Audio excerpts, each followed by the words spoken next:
Welcome to the Pop-Off with Gene FitzMagic and friends. Your daily sports and entertainment radio show, live all over the world. You're going to want to hear what these guys have to say. With their hot takes, recaps, previews, and predictions, sometimes these guys might get along, but most times, they won't. So see what happens when these guys pop off about the world of sports and entertainment.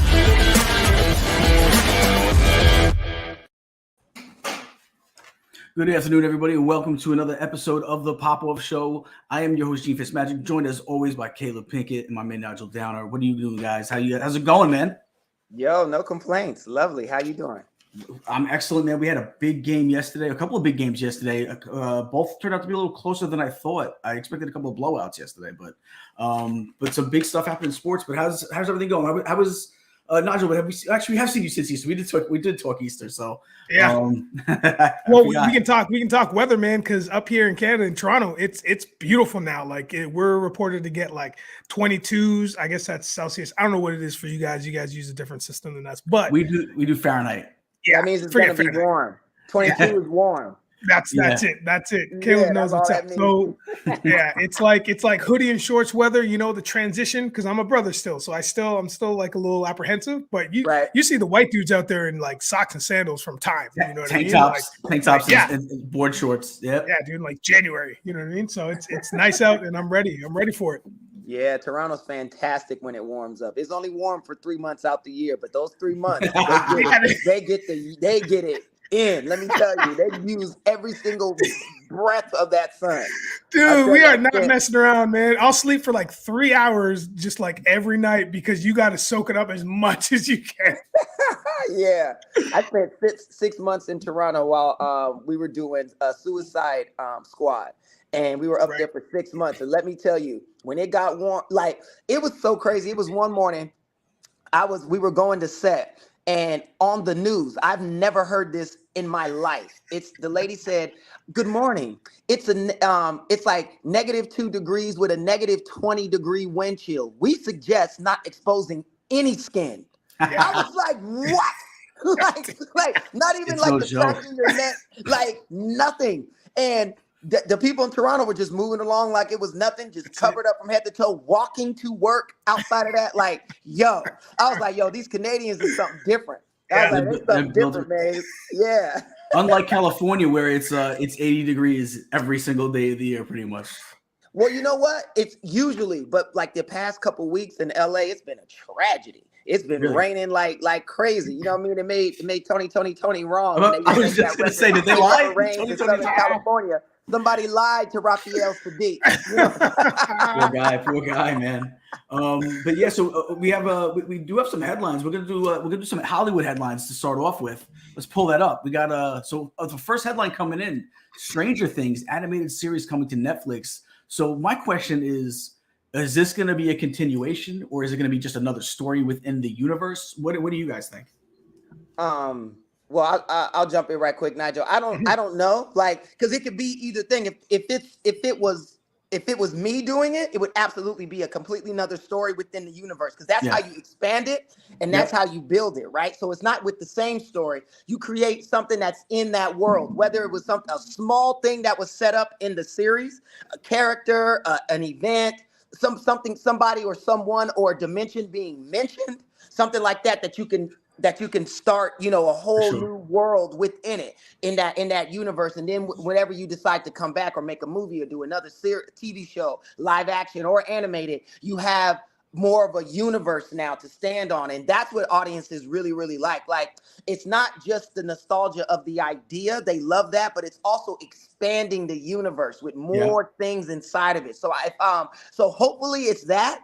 And which I'm almost fairly certain it is, but if it was me, that's what I would be doing. Yeah, in Star Wars, and we'll talk about Star Wars in a little bit too, but Star Wars has done a great job of that. If you watch any of this stuff that they have, you can find them on Disney Plus. They've done animated series that fit inside the same realm as the universe of the live action. so that way they can pick up from where they left off on the animated and make it live action. And it's not like a remake; it's just a continuation at that point. Absolutely, it's within the same universe. So they did a good job with that. Nigel, what's your take on the whole thing with the CNN animated version? Yeah, I agree. I agree with everybody's sentiments here, because what you're talking about, Gene, is the Star Wars vision. So you have all these like little shorts that are contained within the universe. However, they're in different planets, or they're following maybe one character that is loosely related to another character. So then you can follow that new character, and then at the end of the episode, boom, this one character who you knew they were going to follow shows up.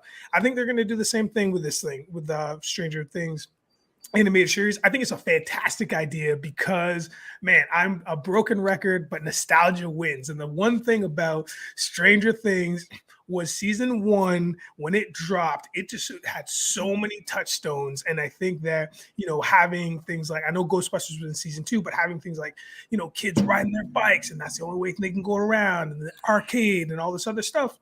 It's like, where was the upside down? What was happening at those moments when they were having fun? So boom, there's a storyline right there. Or what happens when, like, Lucas is like, he only got into his own this last season playing sports, but like, what if he wanted to play a different sport? But why was he never good at sports before? Boom, we have another short that's just based on that, or we have So there's all these little things that can either lead up to the reasons we have the seasons we have, or just, like to Kayla's point, just brand new stories within that city, right? Within that town. And just go for it. I think it's a great idea. I'm on board. I'm down. I love it too. I think it's going to be a hit. I mean, obviously it's a phenomenon itself, but I think it'll be a hit. Let's pull it back up. What else we got? The House of Dragon starts production in season 2. I'm shame on me. I never seen season 1. I didn't get into it. I love the original show. Game of Thrones. I didn't get into this. I watched a little bit of it. It just didn't hit me. I don't know how you guys feel about it, but wasn't really. It didn't hit me. So I'm not really that crazy about season 2. I'll probably watch it eventually. It's not on my to-do list just yet. Got it.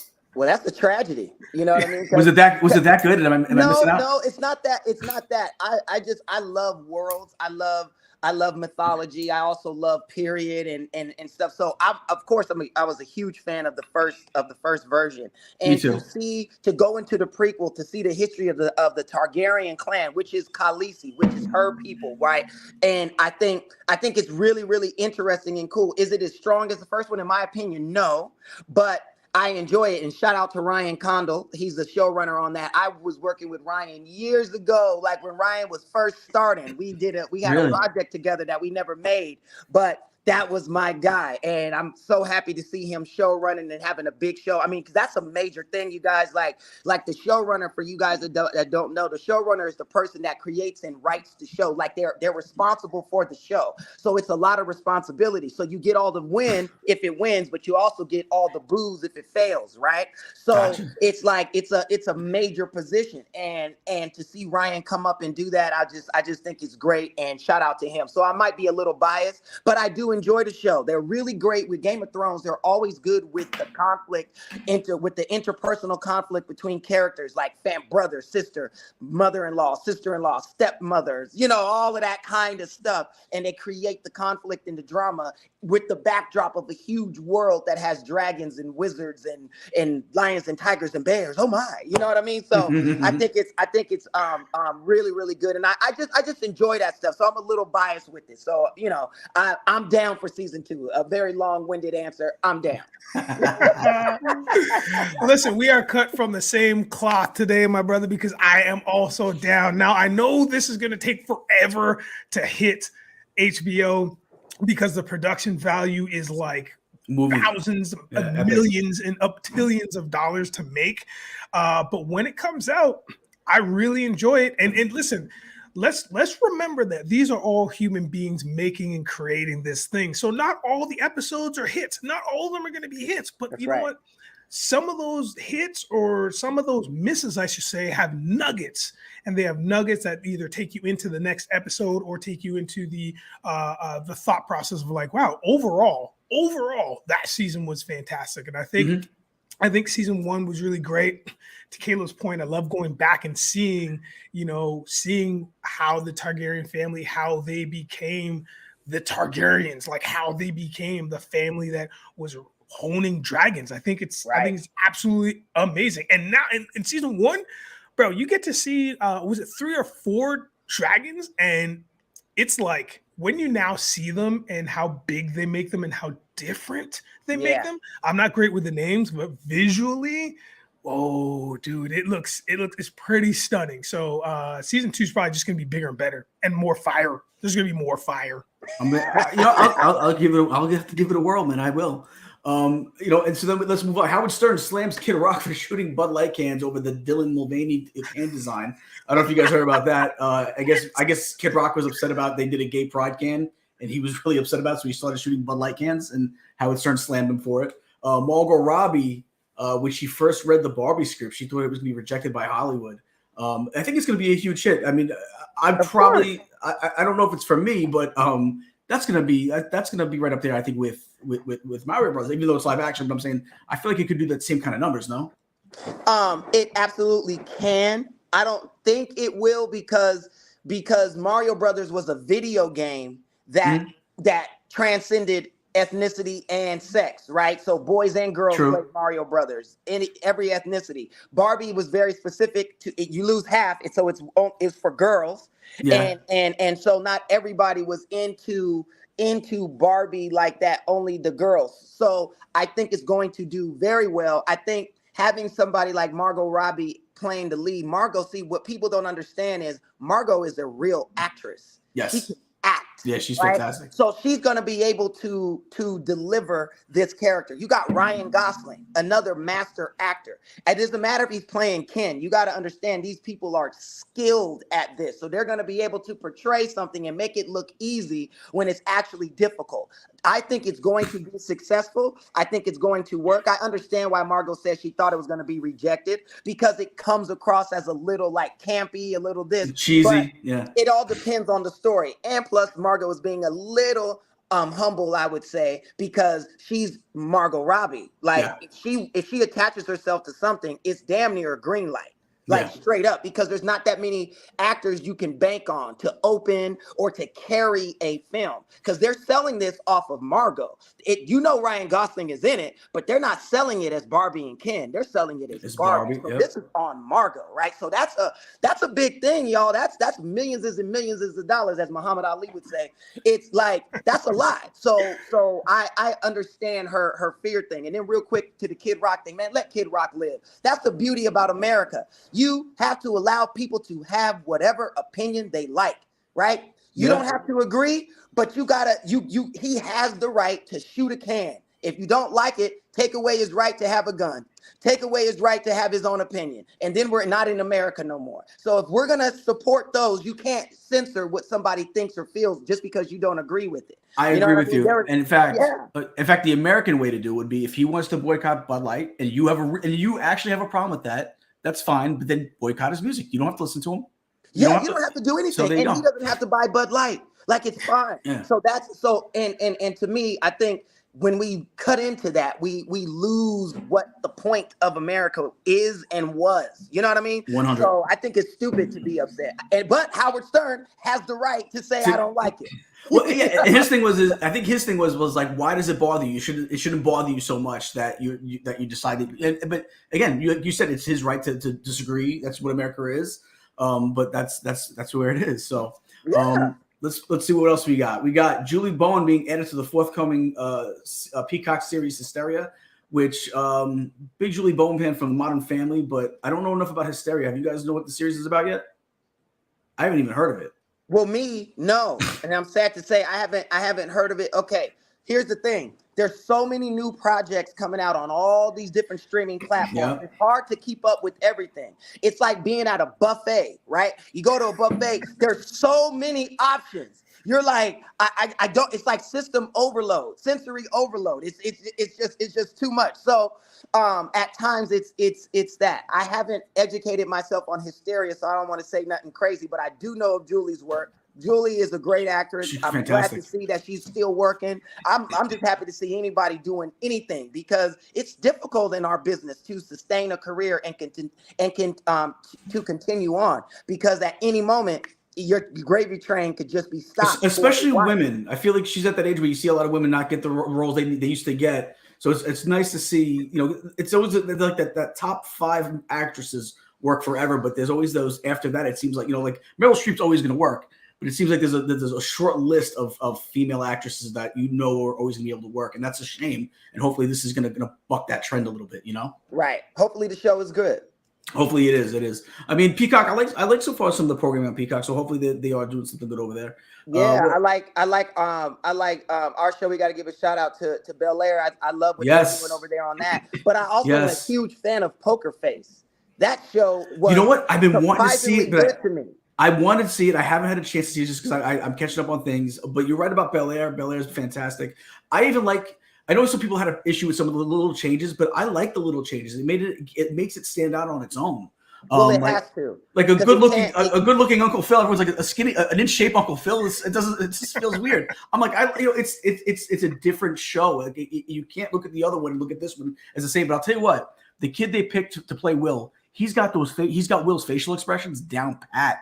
Like they did a good job casting Will's character. Yeah, great job. Jabari, shout out Jabari. He's killing it. But Peacock is building their platform and it's getting stronger. Like there's a lot, you guys. Paramount Plus, they got Showtime. Showtime is going to start coming out on Paramount Plus. Like there's so many combinations and marriages happening behind the scenes with these different streaming companies and like getting content out. It's insane.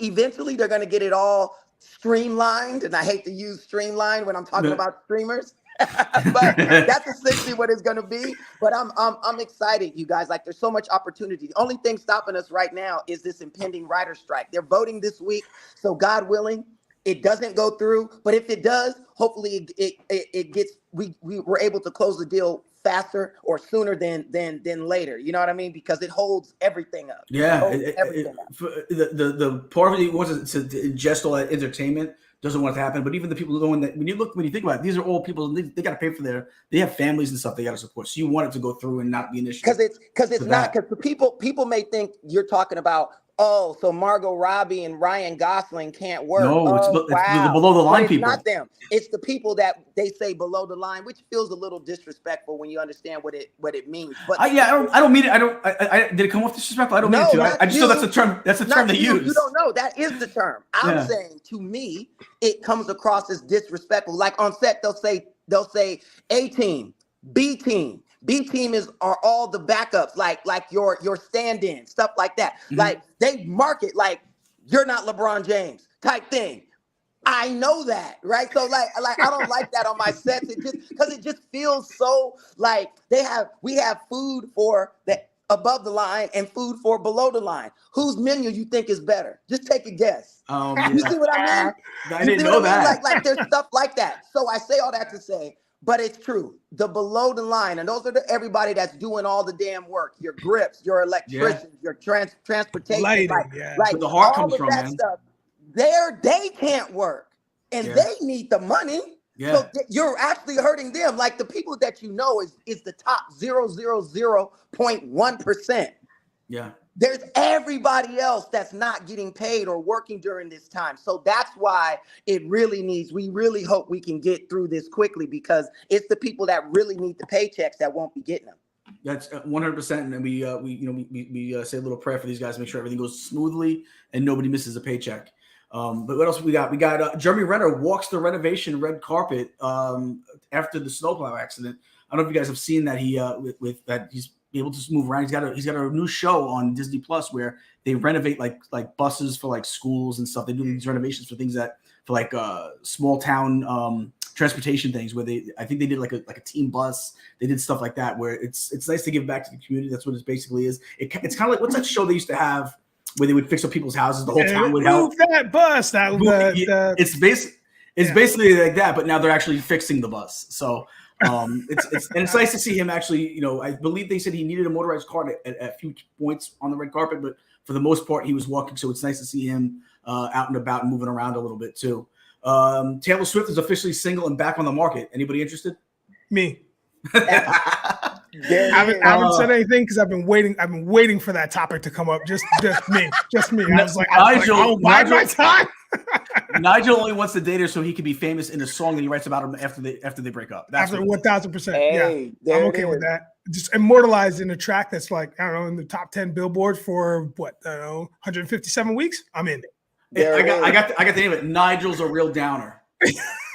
All right, moving on. I'll say this though, real quick on Taylor. Like, I've met her. I've had the pleasure of meeting her a couple of times at different events around the city, and she is actually extremely down to earth and cool. Like, you would never guess, as big as she is. Like, seriously, like she didn't even know who I was or nothing, and we just started talking, and she talked to me for like 30 minutes. Like, literally was just hanging with me, talking at a party. I was like, yo, I thought it was hilarious. I said, nobody would believe I'm just sitting here talking with Taylor Swift. She goes, oh my God, don't tell anybody. You know what I mean? But like just cool. So I just wanted to throw that in there because a lot of people see uber famous people and think they may be a certain way, but she's actually really, really cool and down to earth. Shout out Taylor Swift. You know what? I'm going to jump on that train because I've never met Taylor Swift. I would love to. But my point is that when she comes into town, especially for TIFF or like for a concert or whatever, people know she's here and her fans are rabid for her. And she knows that their fans are here. And she is so chill about it, so cool about it, and especially at TIFF, which is the Toronto International Film Festival that happens every year in September. Love TIFF.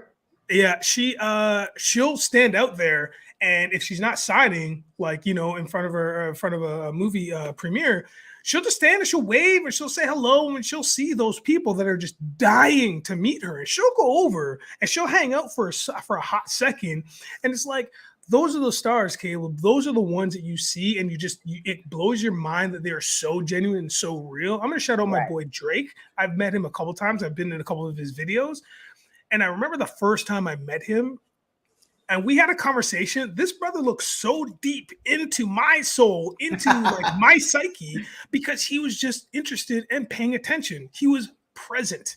And we just, in the conversation wasn't deep. I'm not talking about, we were talking about nuclear physics or anything like that, but he was just there. He was just a human being, in the moment, interested. Yeah, in the moment, which again, you'd think a lot of the celebrities, especially of their stature, I don't got time for this. So they're looking at you like, this guy's a fool or whatever. But he was just like, no. And his response, clear cut, made sense, couple back and forth. And then like, peace, he's out. And it's like, great. That it's just so humbling and so nice to know that. And then you just go about your business. Now, I did brag like crazy when I got. I was like, yo, talk to Drake. Talk to the man's Drake. You know what I mean? But it's really nice to know that, to see that. Yeah. So one is on the market. One is now taken off the market. Millie Bobby Brown engaged at the age of 19 to John Bon Jovi's son. Was it Jake Bon Jovi, I believe? Is that what his name is? Is Jake? I don't know. Like yeah, no idea. John Bon Jovi's son, and so she's taken off the market at such a young age. I would probably tell my daughter's 23, and I wouldn't be, and I'm not ready now for her to be engaged, let alone 19. So God bless and congratulations to her. We do have to get into our first major headline, though, is going to be the Star Wars franchise future. Let's pop that up. You know what? I know we didn't get to go over the hat, and I apologize. I didn't talk about the hat before. Since you got a Star Wars hat on, talk about the hat, and then we'll let you go first as far as your what you think going forward for this Star Wars franchise. Thank you very much, sir. This is one of my faves. I got the Star Wars embroidered in yellow hat, so it's on brand. The hat is black, and the UV is black, and the guts of the hat is black. And it's a strap back, but it's comfy and it's aggressive, and I'm all about it. Star Wars is a franchise that, unbeknownst to me, after one saw A New Hope in 1977, cool. I mean, it revolutionized science fiction movies. We'd never seen a lot of these effects before. You know, 1980, we get The Empire Strikes Back. 83, we get Return of the Jedi. Then it just kind of seemed like cool. And it was just banter for decades.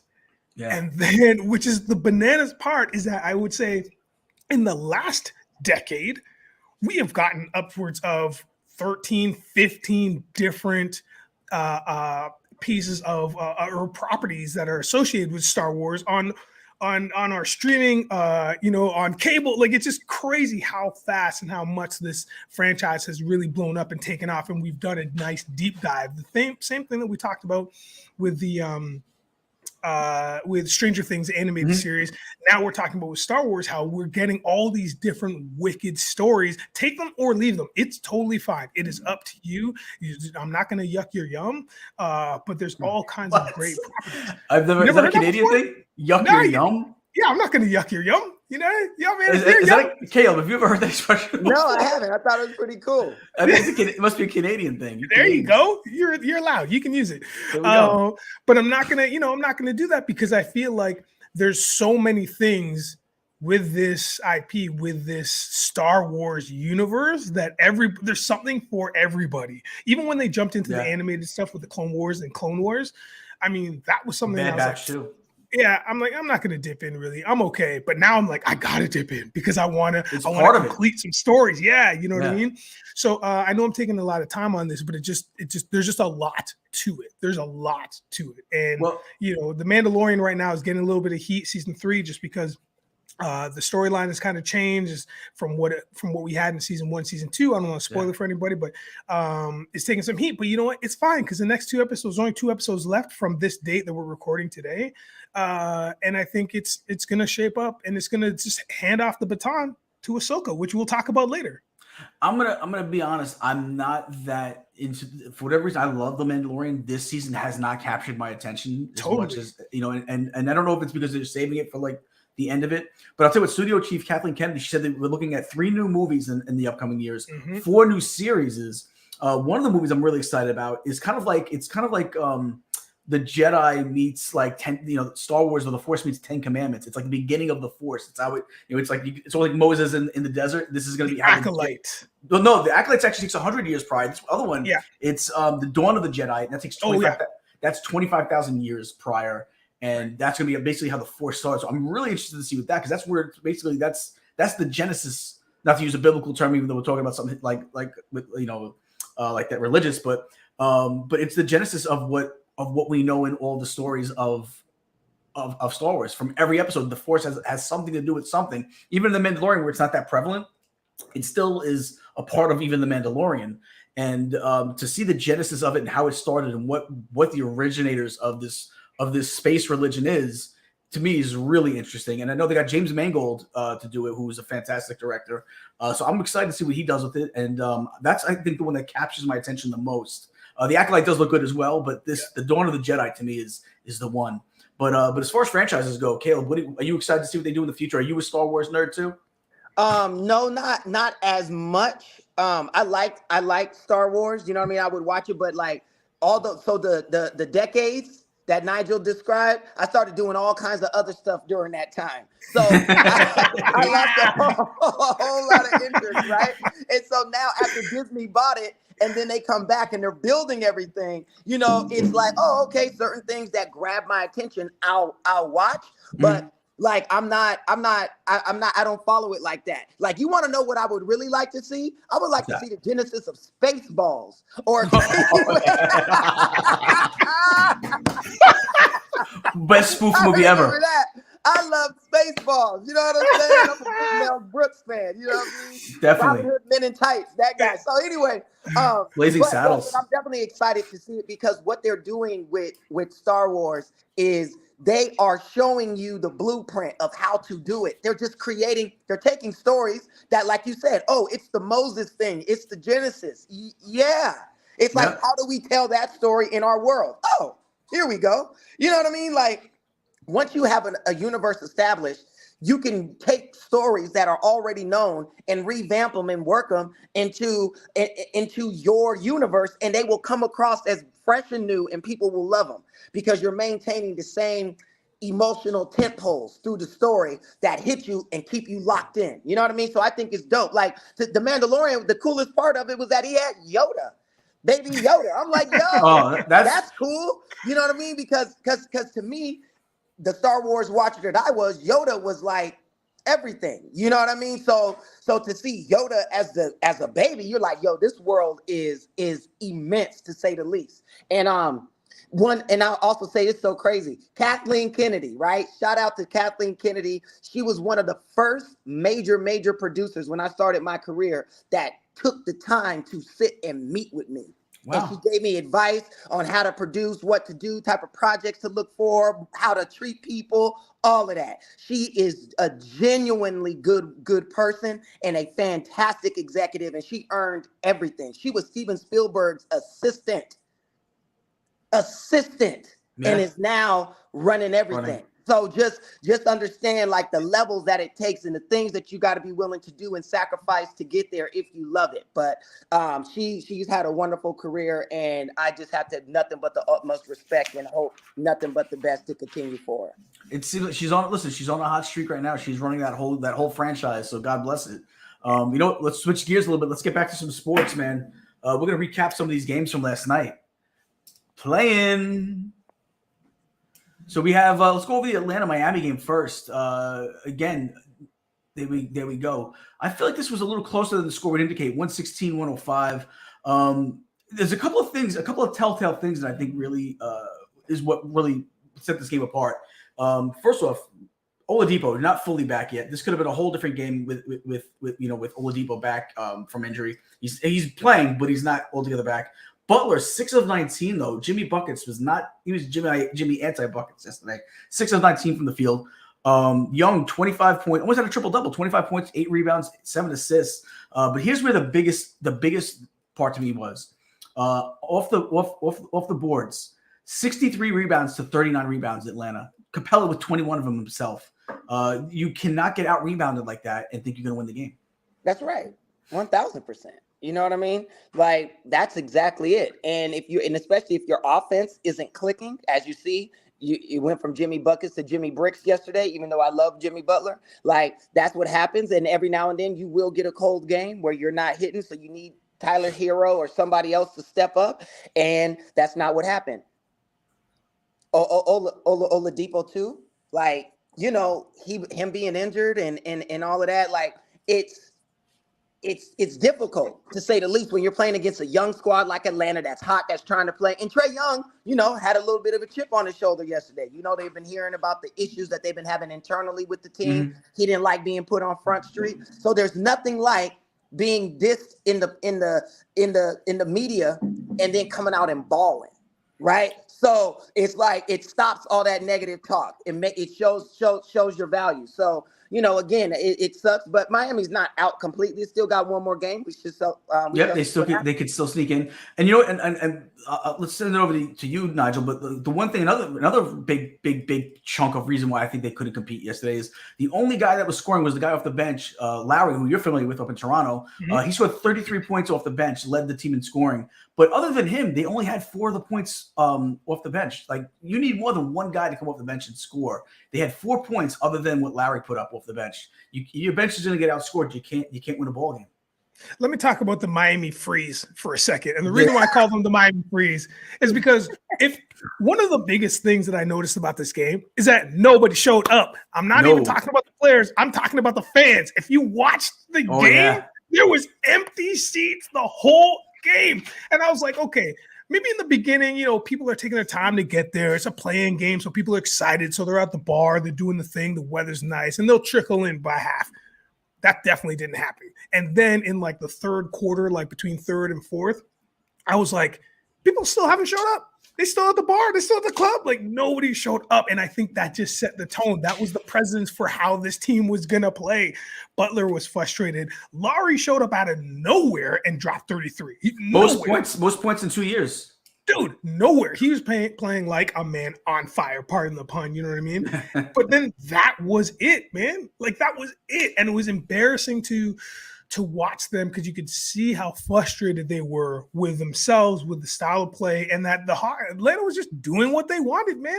They had like, let's see, 1, 2, 3, 4, 5, 6, 7 dudes in that had doubles that in double-digit points. Figure. Yeah, I think they had 4 guys off the bench with double figures. That's what I'm saying. That too. Yeah, that's bananas. You're not going to win. Your bench can't get outscored like that, right? And to be honest, and I'm going to just say it, in my opinion, they make too much damn money to not be scoring no baskets. Like, what are you doing? Like, Martin, 29 minutes, not 1 point. 29 minutes, you got to score. You got to get one basket. You should have to give back your game check. Yeah. You should have to donate that to poor kids You know what I'm saying? Yeah. Or like to some or a charity of your choice, because it's utterly ridiculous, right? I understand if you miss a free throw. I understand you get a foul. I understand you miss a shot, whatever. It's not scoring, really.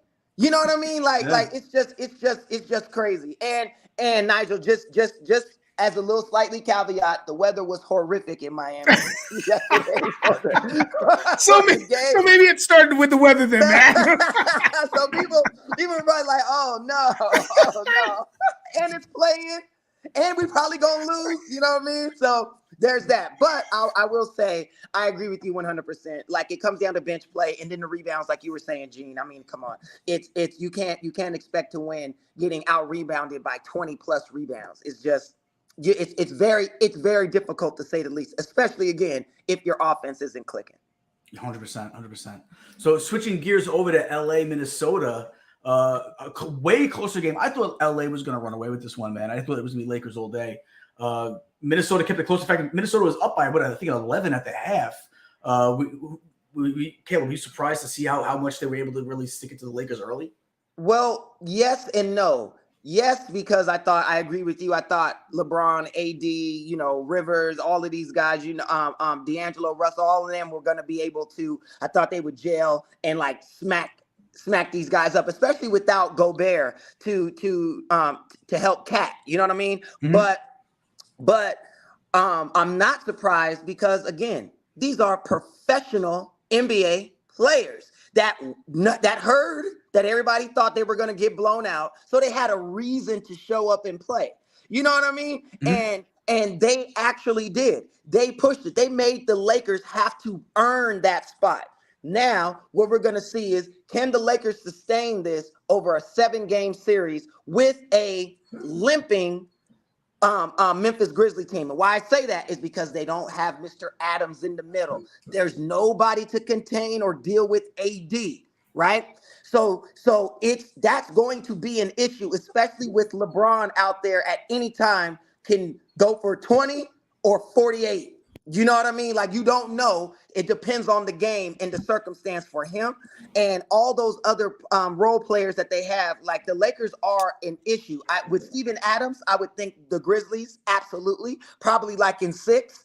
But without Adams, the Lakers actually can win this. They're not going to. I think if the Lakers win, it'll be either in game. It'll go 6 or 7 games, because I think the Grizzlies have enough firepower and enough confidence to play with it. But I think without Adams, the Lakers overpower. So I'm taking the Lakers in 6 or 7 games, definitely. All right, cool. Now, here's another one where the bench was a big-time difference as well. Lakers, 40 points off the bench. Minnesota, only 20 points off the bench. And you know what? I called it yesterday. I said I thought Davis was going to have 25 points, 15 boards. He went 24 and 15. And I had James going 30 with a triple-double, but he just missed it. He missed 4 assists shy of a triple-double. He had 30, 10, and 6. And again, I just thought this would be a lot further apart. I think it was that beginning part that really kind of screwed them up. But here's where I think really where it would hurt Minnesota, especially down the stretch, not being able to keep it up, is Anthony Edwards, who to me is a budding superstar. Balling. 9 points, right? But he gave me Jason Tatum vibes yesterday. Biggest game of his career. 3 of 9 points, 3 of 17 shooting, 0 for 9 from 3-point range. It gave me flashbacks to John Starks in '94. That's what it did. I'm gonna just tell you this, and then I'm gonna kick it to Nigel. LA has the second best defense outside of the court. Then only second to Miami, if you underdig what I'm saying. It's the reason why a young man like that don't have no legs. It's interesting. He can't get his hit. He's 0 for 9, right? Same reason we used to blame Mariah Carey for when Derek Jeter went 0 for 4 back in the late 90s. Listen. He was out there. He probably went to a couple of night spots, enjoyed himself. You know what I mean? And left a little bit of himself on the dance floor. Yes, didn't have to for the court, if you know what I'm talking about.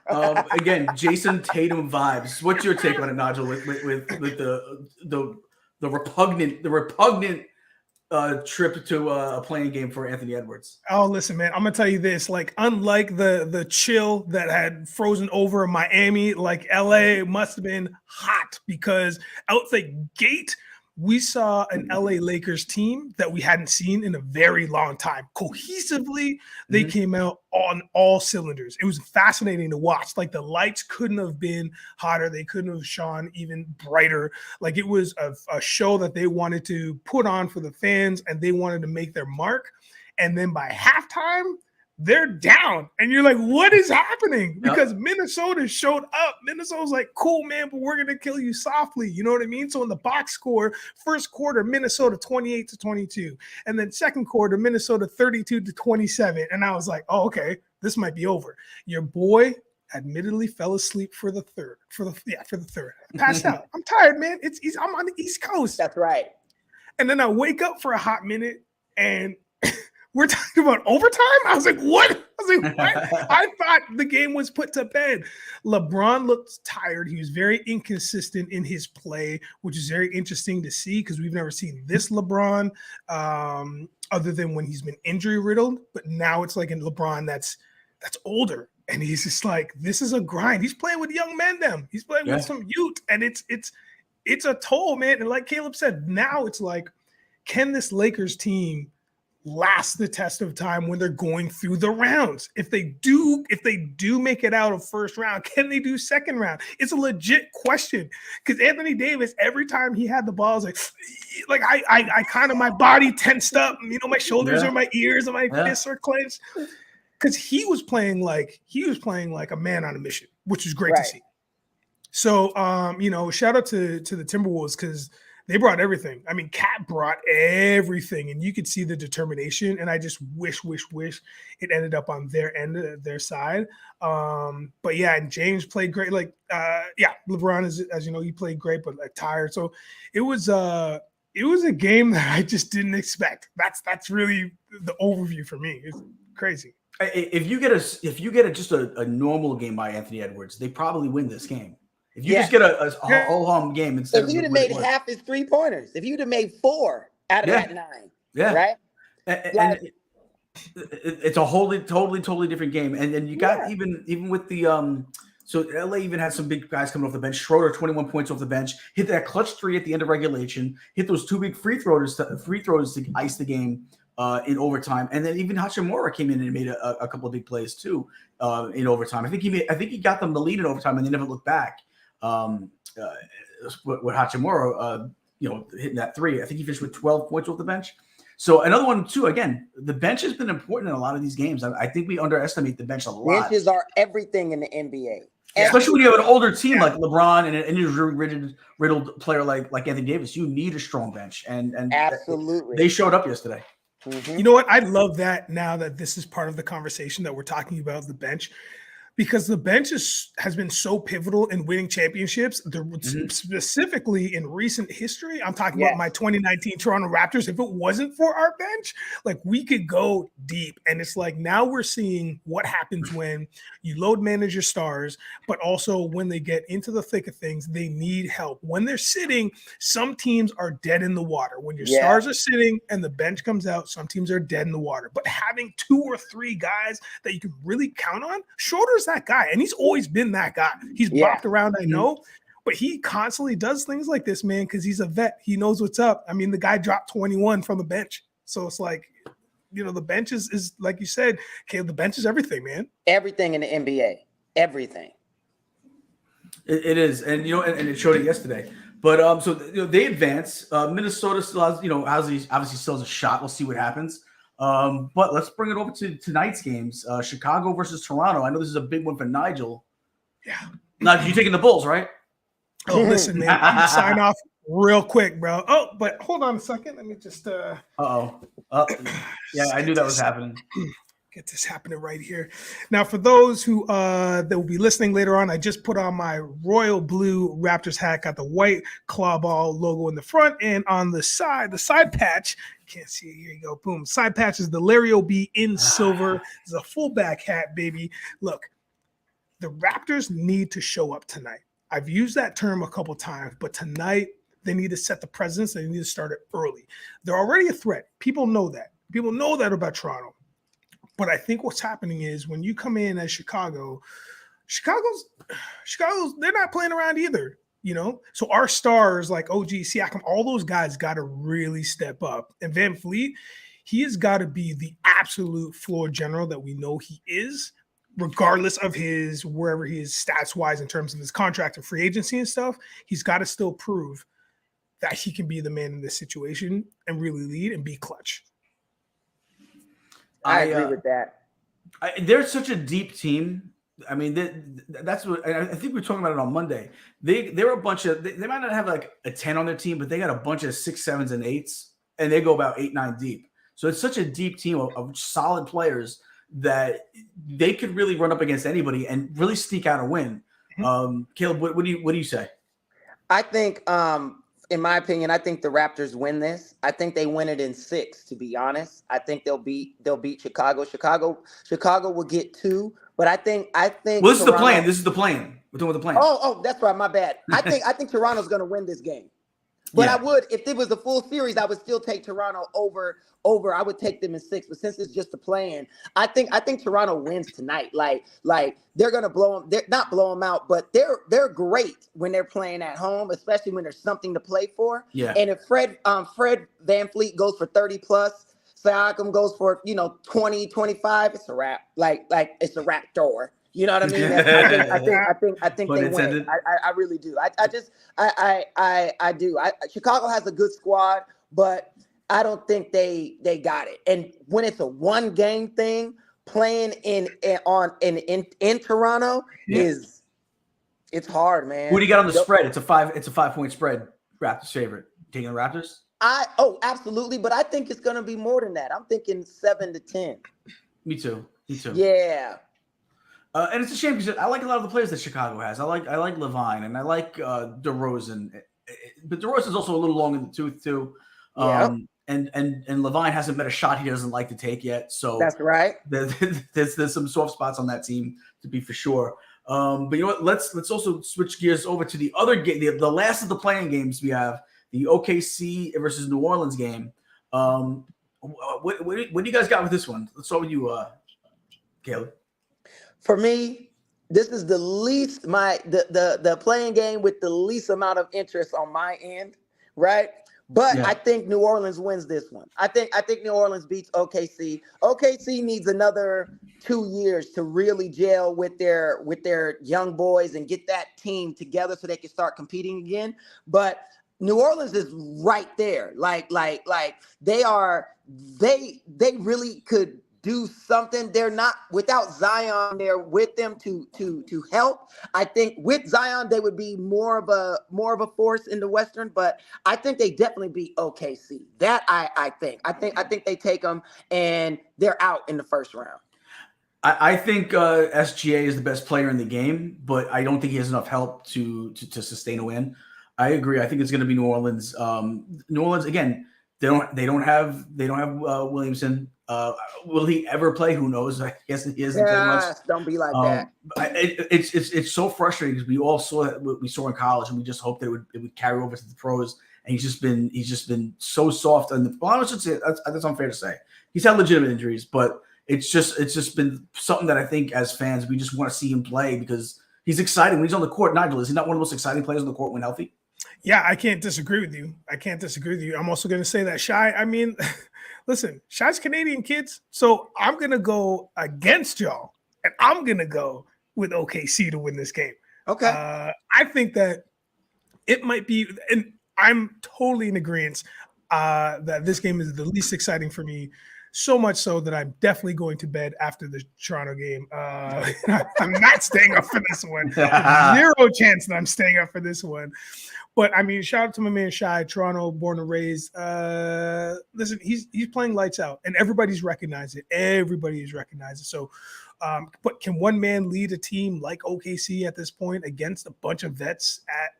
I use the term loosely, vets from New Orleans. I don't know.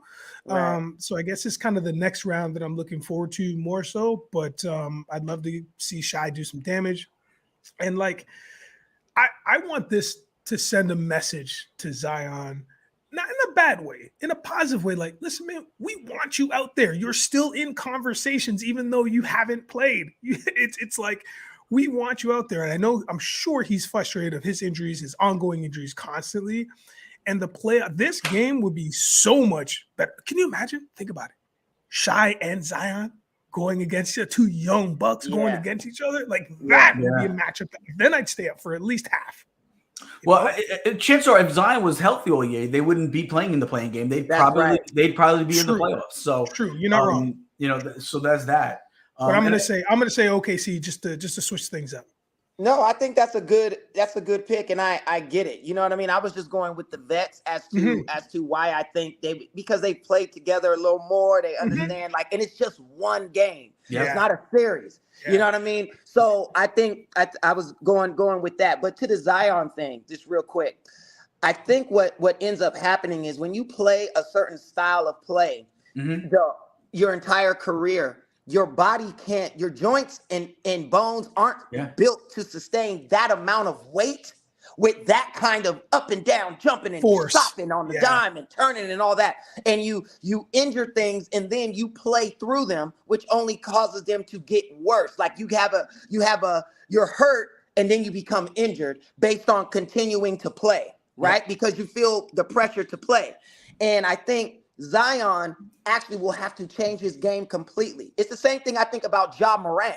Ja Morant got at most 5 seasons to keep sky flying. I'm telling you, if he doesn't develop a jump shot and get his mid-range going, it's going to be a tragedy. I'm telling you now, because your body can't sustain that. Why do you think gymnasts only do a couple? They got 1, maybe 2 Olympics. That's it. Same thing with running backs.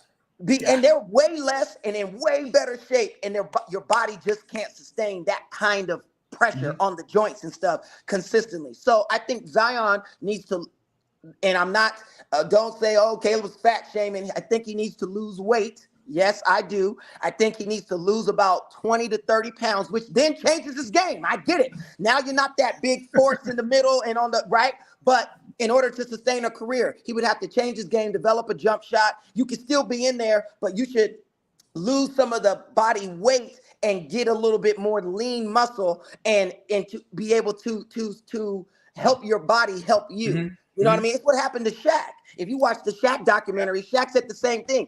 Shaq said, he said, I even stopped training over the summer, which is a tragedy. So you'd go from 285 to 320. Like, that's a big difference. And what happened was, even as big as Shaq was, his bones, his ankles, his joints couldn't do it. And now he out 6 months. He out 3 months. Like, with injuries that he could have avoided had he been in better shape, is what Kobe was always so upset about. So I think Zion has to look at that and really, really take into consideration. And it doesn't help he plays in New Orleans.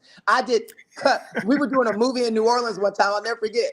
I went to a restaurant and I was like, can I have, a piece of salmon and some asparagus? And she was like, the lady was like, do you want it fried? And I said, what? She was like, your asparagus. You want it fried? I said, no, I just want steamed asparagus. And guys, her face, it was like I said I wanted to eat a piece of dookie. She was like, what?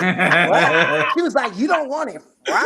I was like, no. She was like, okay, like I don't like ew, like you know what I mean? Like, it was an affront. So I can imagine his meals aren't the best in the Navy. They probably taste delicious, but not the best for maintaining a strong physique. You know what I mean? Well, he's in the home of the beignets too, and the beignets I'm sure aren't helping either. So. And I get it. I love beignets. Everybody loves beignets, but. You gotta take into consideration what you're actually doing, and especially when you're injury prone is so mean to say, but when you have injuries that don't fully heal, and then you go in and try to do the same thing you were doing but heavy, I just think it's a recipe for disaster. So I'm just hoping he makes a change, or his NBA career will be short-lived. And to piggyback off a little bit what you said, not only is he have the body type where doing a lot of the jumping around is also hurting his body. He's also a banger. He mixes it up. He's not one of these guys that doesn't like to get hit and doesn't hit back. He's gonna take it right up the middle. He's gonna bang against guys. So he's putting a lot of wear and tear on his body. Forget about just the running and jumping, just the collisions with the other players. It's like I was saying before with a running back. Running backs get hit so much that their careers last 5 years. Yeah. He's got his playing style is collision. So which is car stereo going loud. But his style is a collision style, which, playing rough and tumble, that's going to take a wear and tear on his body to begin with too. So there's also even that. Yep. So all right, so I think we're in agreement, but you're taking OKC. Yeah. Remember this though, Brandon Ingram has been on fire. He's been I think he's averaging about 30 points a game over the last 10 games. So he has been on fire, and so look out for him. Now, do we expect, real quick before we get off the subject, do we think that he will be back for the playoffs at any point this year? Is there a chance? Because we'll cover that in the headline later on. But what's Williamson? No. And if he does, he's only going to hurt the team because he's going to hurt himself. He's not healed. That's the problem. Heal up. Wait till next season. Heal up. Lose weight. Get in shape and help your team for real. You're only gonna hurt your team trying to come back too early. You know what I mean? It's like, no, dude. Get it together. The problem is keep trying to come back before you're ready. Trying to impress people that don't matter. Like the media doesn't matter. They're gonna talk mess about you. No matter what. So don't play for them. You know what I mean? And you can only hurt your team because you're not ready. And if he does come back, if Zion does come back, the only thing he won't hurt will be the Pelicans' wallet. That's the only thing he won't hurt. The fans will just lose their minds. They will show up in droves in thousands, and they will make all of their money back. That's the only thing he won't hurt. But I think Caleeb is bang on. It's he's definitely in a different mental space right now. I don't think he's mentally ready to play ball. I mean, he's got this right hamstring thing that's been nagging him forever. I don't know if you guys have ever hurt your hamstring before, but it takes a while. And I can only imagine, I mean, me as not even a professional athlete, I made it to the collegiate level, but other than that, I can only imagine what his tear one would be like, or strain would be like, and how at that level and how the rehab is going. Because for me, man, we're talking, it can take up to months before I feel I'll hydrate and I'll stretch and I'll do the things. But I'm just a person who just lives down the street, just a normal brother who works a normal-ish job, and this guy, it's professional. And I can only imagine. So mentally, I don't know if he's in the right state to come back, and I don't think he should come back. It's a playing game. Just leave it alone.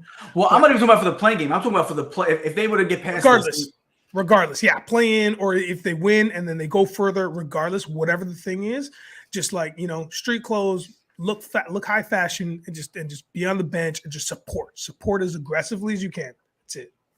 That's gonna be the high fashion part's gonna be hard for him. Zion has a chain that the medallion looks like a hubcap. It's so, I'm come on, bro. Listen, I love jewelry too, but sometimes these brothers get a little too aggressive with it. Sometimes? I'm come on, bro. Seriously. We don't, what is that? Why you have a sundial around your neck? You know what I'm saying? I feel you, man. What are you doing? That's not cool. You know what I mean? But hey, each his own. All right, man. Well, that's our take on the game coming up tonight. So we're gonna take a short commercial break. When we come back, we'll talk some more NBA headlines. Craving your favorite theme park treats right from the comfort of your home? Introducing MainStreetTreat.com. We bring your favorite treats right to your doorstep. Visit MainStreetTreat.com today and go ahead, treat yourself.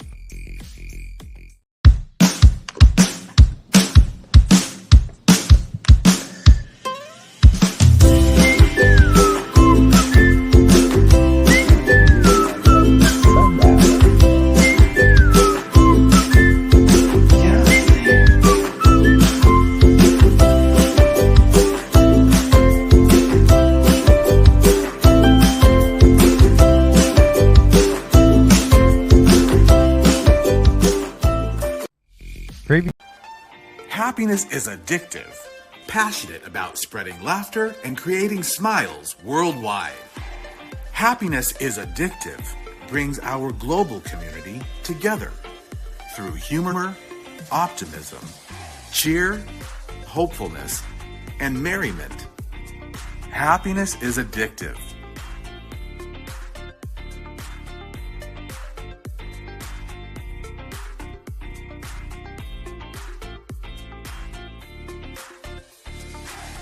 Happiness is addictive.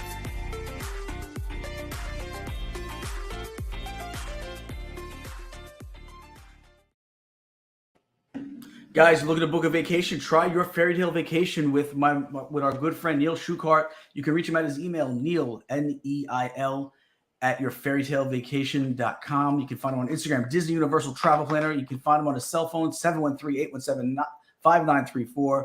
100% free travel planning, 100% free quotes. And he specializes in Disney World, Disneyland, Orlando, Universal Orlando, Universal Hollywood, and a ton of different cruise ships: Disney Cruise Line, Royal Caribbean, Holland America, Norwegian Cruise Line, and Princess Cruise Line. So check out Neil Schuchart from Your Fairy Tale Vacation to book your next trip.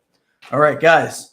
So I don't know if I'm assuming she's watching because she wasn't able to get in. So shout out to Katrina. She wasn't able to join us today. I think she finally gave up. Her internet services was not being cooperative today, so she was not able to make it in. Katrina. So, and I know she was really looking forward to. We were going to talk about the MTV TV and Movie Awards. And I know she was really looking forward to that. So we'll talk about that again at one point.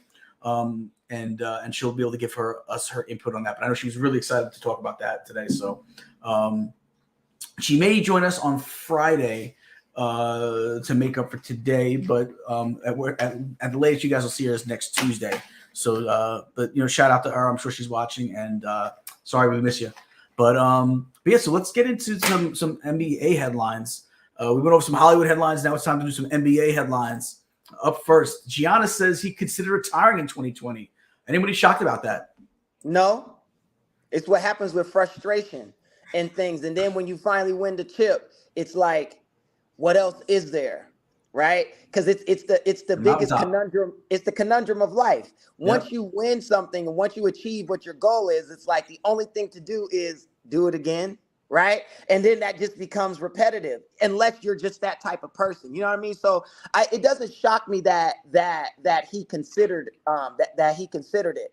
But I think it would have been a tragedy because he still has so much left in the tank. And I don't know if he would have been able to stay out of it. Like Bo Jackson did it due to injury. Calvin Johnson was the only one to leave young that I thought, outside of Barry Sanders, where they still had something left, and it was strictly because of health. I think Patrick Willis on the 49ers, did the same thing, right? Like left in the prime, strictly for health reasons. Like not that he had issues, but I just want to make sure I don't. So I'm gonna leave now. So that's very, very, very rare. So I'm glad Giannis didn't do it because the guys I mentioned all were football players, a completely different game, American football for those that are outside the country. Yes.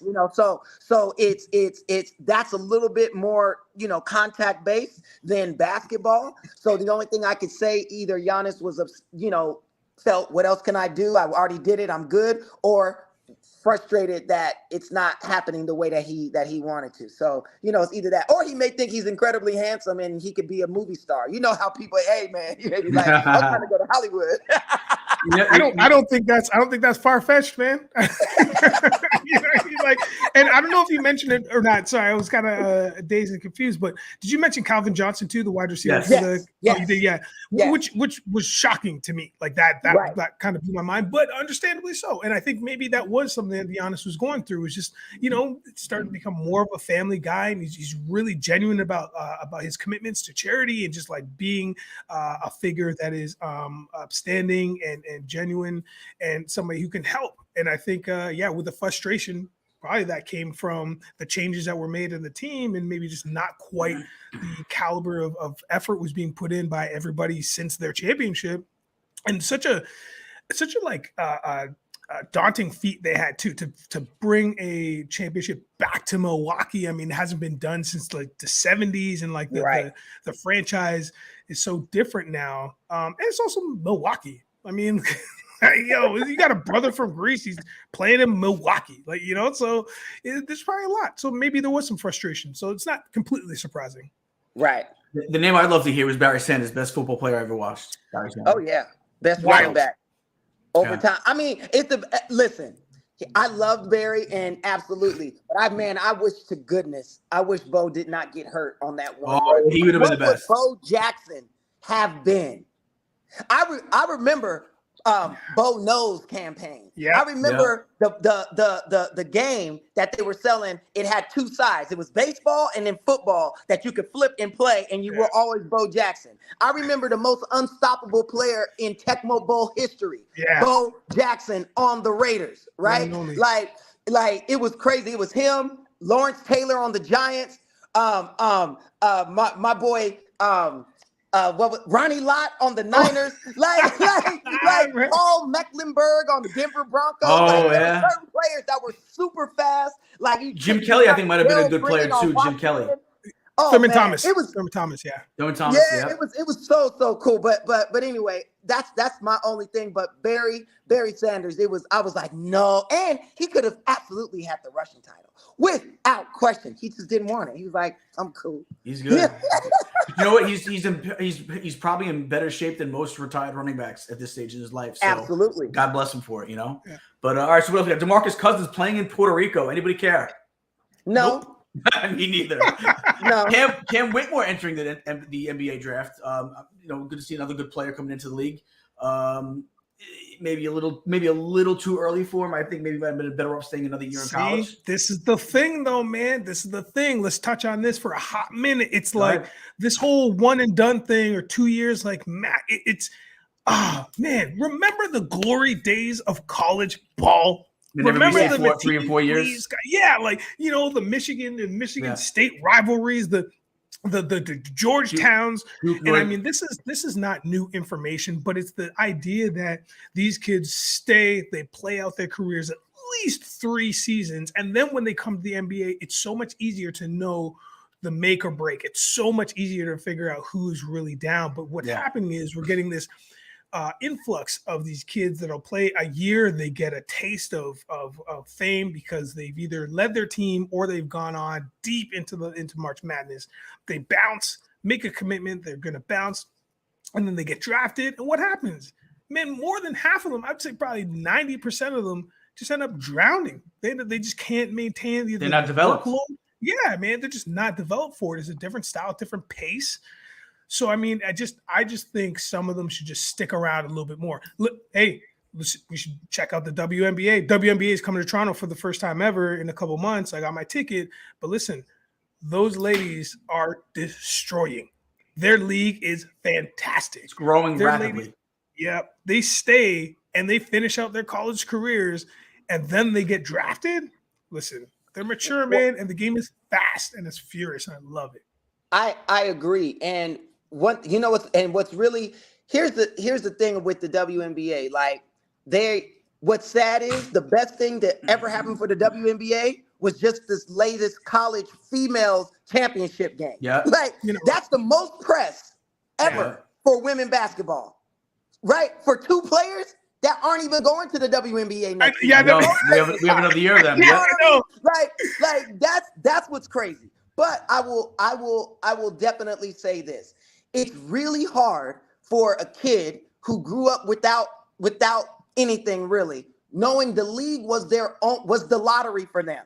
The second they get the opportunity to go, they're taking it. It's hard to tell a kid, pass on this $60 million, right? Mm-hmm. Now, here's the good thing. The NIL changes things because you can say, Mom, we're going to make $1 million.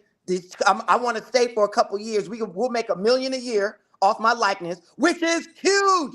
From $40,000 a year to $1 million. Come on, you might as well have $1 billion. You hit the lottery, right? You haven't even played yet. It changes everything. It changes everything, and it gives you a chance for your body to mature, for you to mature, to get your game right, to be ready. Because Nigel, you were 1,000% right. Outside of the outliers that come to the league and just ball at a young age, the majority of them do not. You know what I mean? Even if you look at somebody like LaMelo Ball, he went and played pro in Australia. Yeah. He was playing like he wasn't in college, but he's playing against grown men. It's why Luka is so good offensively. He's been playing pro since he was like 16. Yeah. 16, 17 years old. So he's used to playing against men. Obviously, they don't play defense in Europe, but that's a whole nother conversation. But as far as offense goes, he was ready. And I think these young men need to take advantage of the NIL. make your money there. It's enough, trust me. Making less than $100,000 a year to making $1 million is completely life-changing. And get yourself right, so when you go to the league, you can try to ensure, outside of any, terrible injury or something, that you can garner a real good contract and be able to get another one, because the deals aren't your first contract, it's your second and third. Yeah. Right. You know what I mean? That's where you make your money. And now they're giving you a 4-year contract at $150 million, at $200 million, just for 4 years. The NBA got it sweet. And that's only going to go up with these new TV deals they got coming up in the next couple years. Man. It's going to go even higher. So it's going to go. Come on, man. You know what I mean? So it's like, give yourself a chance. Like, don't look at it as I got to get it now, right? That's that microwave mentality of this new generation. Now. No, everybody wants instant gratification. You know what I mean? It's like, no, because if you slow walk it, you can actually have a 12-year career where every 4 years you're getting another max contract. Another max, and then on your third one it'll be a less than max because you're older now, but you still cleared. You look up and have cleared $600 million. You know what I mean? Like, I just think they should give themselves a shot for that. So I completely agree with Nigel, but I do understand. Go get it now, because tomorrow's not promised. So you know what I mean? True. You just gotta choose your journey. You know what it is? As a lover of college basketball, I used to love the days where you knew you had a guy that you could watch develop for 4 years and build that rivalry with that other college. It's like nowadays, it's like you're just rooting for the laundry when you watch these college teams, because they're only going to be there for a year or two. So you're really only rooting for the jersey, which I guess we all do anyway. But when you want to watch these players, you want to watch them kind of grow. That's the part I do miss, but I also can't fault them for, like you said before, a lot of these kids grow up, they don't have stuff. They don't have that kind of money. I mean, to get that kind of money is life changing, and they can get it in college now with the NILs, but obviously in the NBA is even it's a totally different strategy. It's not even a comparison. Yeah, but you can be comfortable. Because I'm not gonna, I can't speak for Nigel and Gene's pockets, but I would imagine an extra $1 million a year would be very welcome. I'll settle for $50. I'll settle for $50 right about now. Yeah, so. you can speak on my pockets for sure, because that's 100% correct. You know what I'm saying? Like, it's not like, oh God, just $1 million. No, like that's $1 million. Yeah. You know what I'm saying? Yeah. The trouble I could get into with $1 million. Exactly. So up next, we got Paolo Banchero and Jalen Williams named Rookies of the Month. Agree or disagree? I agree. Paolo deserves it. Paolo's been balling. He's in Orlando. He's had a heck of a run these last couple weeks. Yeah. He deserves it. That I can dig it. Like, I have no issue with that. Nigel? Yeah, same boat. Orlando's been such a. My best friend's an Orlando Magic fan. He's been a fan from time, and then even just before, like when Penny showed up, and then when Shaq showed up. Man, it's nice to see these teams. I put Orlando with the Sacramentos, like to see these teams get a little bit more recognition and to come up a little bit. So yeah, I'm not gonna put too much on it, but yeah, I'm down.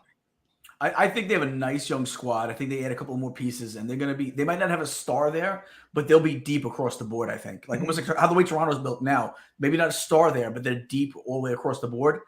I think Orlando is building that now because they got a lot of nice young players. Markel Phillips, we thought he was a bust. He's looking really good lately. Right. Banchero, maybe he's not going to be a star, but he's going to be he's going to be an all-star player, I think, soon to be. Maybe not your perennial all-star guy, but I think he's going to make some all-star appearances. They got Greg Anthony's son over there, Cole Anthony. He looks good at times. So I think they have a nice young team. It only shows you what if they would have I can't speak. What if they would have been able to hold on to Aaron Gordon and have him there now as a veteran presence? Who knows what they could be that much more of a step ahead. But I like the future over there in Orlando as well. One of the teams I do watch being I love the area of Orlando. Anthony Davis and Joel Embiid named Players of the Month. You know what? I'm just surprised Anthony Davis was healthy enough in a month to be able to be eligible. I'm not going to lie to you. That's why I was shocked too. Every month he make it through Player of the Month. That's right. Joel Embiid's been a beast this past month. He had that huge game against Boston a couple of weeks ago. I think he well deserves it. I didn't realize Anthony Davis until I looked it up and I saw the season the last couple of weeks that Anthony Davis has had. I realized, okay, you know what? He's actually been pretty solid for LA the last month or so. So But that was the name of what I saw. I was like, wait, Anthony Davis? Like I had to like let me read that again. Anthony Davis. But yeah, I can't disagree with either of those two names. What about you guys?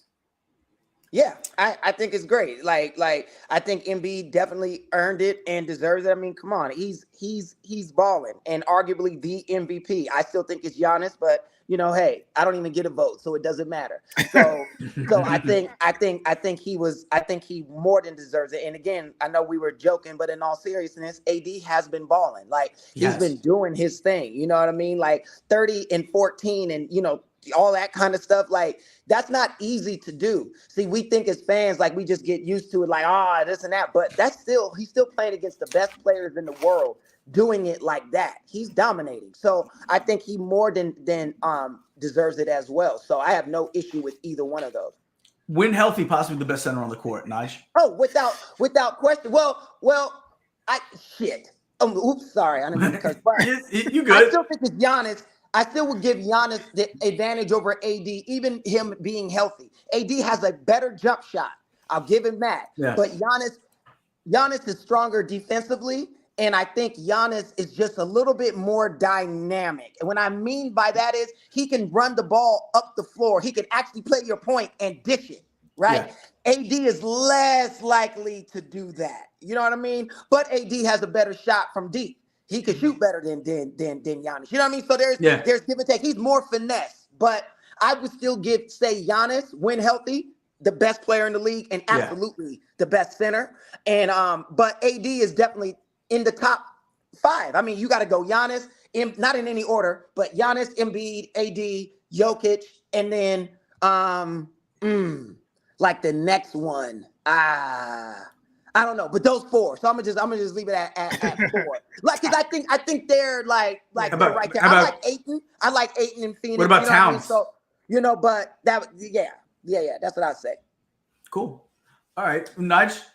I wonder if we're ever going to see Embiid win a championship. That's what I wonder. I'm very.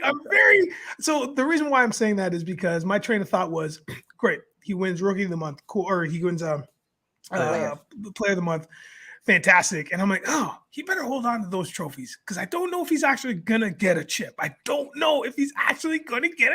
Which is crazy to think of in terms of how well he's developed and how much he's like stepped up his game and gotten some more in his arsenal and kind of come into his own a little bit as a person, as a human being, not so much the I don't want to say baby, but you know what I mean? Like, baby, just a big baby, it just not being able to wrangle or hold on to his emotions. But he's been in almost every playoff situation under the sun now. So it's like, listen, man, now it's time for you to man up, for lack of a better word, and ball, like play hard and get that chip. Because I don't want to say we all, because I mean, I got one over him, so it's fine. But like, we all want to see him get a chip. I feel like the NBA wants to see him get a chip just to finish this process story. Trust the process. Finish this story. Walk away from it. But I don't know if it's going to happen. Don't know if it's going to happen. I think that ship has sailed. I think when they couldn't do with Ben Simmons, when they realized Ben Simmons wasn't the answer, and they made that move there, I think that was the beginning of the end for Philly. I'm going to be honest. No, I agree with you 100%. I unfortunately don't believe he gets a chip in Philadelphia right now without some major changes to happen. He's a competitor. He'll always be there. Like, he'll be in the mix, but to get through, nah, I don't think so. Not with the squad that they have. They're going to have to make some serious changes in order to compete. I think he'll get traded before he can win a chip there. I don't think Philly will ever trade him, at least not until he's older. I think he's a staple there. I really do. He'll go somewhere and win it as an elder statesman, as like a veteran president. Yeah, I can see that. He'll win in another 4 to 5 seasons. I could see him being like absolutely. Yeah, definitely. So, all right, what do we got? What do we got next in the NBA? The Mavs optimistic they're going to sign Kyrie Irving. Are you guys optimistic though? Yes and no. It depends. I don't know Kyrie personally, so I don't know how he's feeling about his tenure in Dallas. I don't know how he and Luka's relationship is, because players will say one thing publicly, but privately he could be something else. So I do not know. I do know Kyrie said he wanted to play with LeBron again, right? So there's the thing, like there's the Laker opportunity, because he's definitely a free agent. It's just if he stays in Dallas, they're going to have to make a lot of changes, man. And like, I think Luka's going to have to adapt his game a little bit, because we understand how dominant he is offensively. But I think in order to win, he's going to have to change his game to be a little bit less one-on-one ball dominant to being a little bit more team centric. You know what I mean? Because teams are keying in on that. And they understand. And so if it's just the Luka show on offense, or if it's just Kyrie's show, because that's what it really turned into. Oh, it's your turn. Oh, it's my turn. Oh, it's your turn. Oh, it's my turn. It's not cool. It's kind of like Teen Wolf, the original. Remember when Michael J. Fox becomes the wolf? It was like his whole team was standing like in the backcourt. Yep. One of them was eating a Twinkie, not doing anything. I think his name was Chubbs. He pass the ball. He was literally playing 1 against 5. Like, that's kind of what it feels like with the Mavericks offense when either Luka or Kyrie has the ball. They have to start working as a team. And maybe they don't have the confidence in those players, which is why I'm saying there's going to have to be changes made to start bringing in players that these guys feel confident to share with, so they can get more cohesive. Because this one-on-one thing, teams can stop that. Like, they know how to do it. And I don't think you can win with that formula in the NBA. Not today. Nigel, where do you think he signs? I actually I'm gonna say I hope he stays. In this world, in this universe, I kind of want to see him stay. And I'll tell you why. I'm not a big fan of Kyrie, but I want to see the experiment fully through fruition. I want to see them play a season, for good or for good or for bad, for better or for worse. I just want to see how that plays out, because really he's thrown into this. I won't even say it's a mess, but it's because it wasn't really a mess. They were doing okay, and then Dawson decided to scoop him up because he wanted out, and then it turned into a mess. So I want to see what happens in the offseason, and I want to see this relationship between them. That was a fantastic reference, by the way. That's a very deep cut with the Teen Wolf thing. So I'm going to use something a little bit more modern age, and I'm going to say I want to see the starting 5, like the Guardians of the Galaxy at the very end of the first movie, when they come together and Peter Quill's just beating his chest and he's singing the song, and Ronan the Accuser's like, "What are you doing?" He's like, "We're jamming, man. We're jamming." They're all holding hands. I want to see that, only because I want to see this thing play out. I'm tired of dudes just flaking when it doesn't work for them. It's like, just try it. Like, just try it. You know what I mean? So this is the world, the universe I want to see. I want to see Dallas just see what happens. And who knows? Maybe they squeak out like above 50 wins. I mean, who knows? Like, who if those two, and again, those two need to do what Caleeb said. They got to play like A and B and B and A. They got to keep switching out. They have to do the opposite of that and play cohesively, and not just keep playing 1A and 1B or whatever the thing is. They got to play. It's hard though, because that's all they know. All they know is that's what I'm saying. Right. That's what I'm saying. That's what I'm like. You know what? Just for fun, I just want to see if they can do it. You know what? I feel like Kyrie's moved around so much now at this point that what does it mean to just move on to another team where you might be a better fit? I remember the days where players didn't leave. Like Magic never left. Jordan didn't leave until he had, he was the GM in Washington. It was different. But like Isaiah didn't leave Detroit. I mean, I remember the days where people just didn't leave teams. Now you get most star players play for multiple teams in their career. There's something romantic about the guys that stay with one team their whole career. Yeah. Whatever the sport, basketball, baseball, Derek Jeter with the Yankees, whatever the sport, it's just something romantic about a player that stays the whole career with one team. And depending on their relationship, it can look like a blemish if they don't stay with the team that drafted them or the team that they had created so many accolades with, and they look like hired guns. Yeah, it can look like that, and it's not always like that, right? Because let's not forget about Charles Barkley, who he played for Philly and then went over to Phoenix, and people loved him in both cities. Yeah, you know what I mean. So no titles. He went to Houston too. Yeah, in Houston. That's right. Yeah. So I think he went to Houston after Phoenix. That's what they used to call him, the Round Mound, and I think it was the Houston era, right? Is that what they called him, the Round Mound? Yep. Still love him, man. Love Charles Barkley, man. Absolutely. So all right. So what else we got? Pelican Zion Williamson. I will return when I feel like Zion. He's Agreed. right. Like that's what I was saying earlier, and like he that's exactly how I feel. I agree with him 1,000%. But he needs to make sure he's doing the work to come back like Zion, not just chilling, doing what he wants, and not working towards it. And I would not put that jacket on him. I'm sure he's doing everything he can to be Zion. So God willing, he is doing that, so he can come back and be that. But I agree with him 1,000%. Do not come back before you're ready, because you can only hurt yourself. If you're not ready, you can only make it worse for yourself. So he needs to come back and know in his mind he's ready. Because sometimes that's the other part. Your body is actually fine. It's your mind that isn't. I was just going to get at that. Do we think this could be a mental thing? Like Ben Simmons, a lot of people think it's more of a mental thing that he's not able to play, that he just feels like he's not right.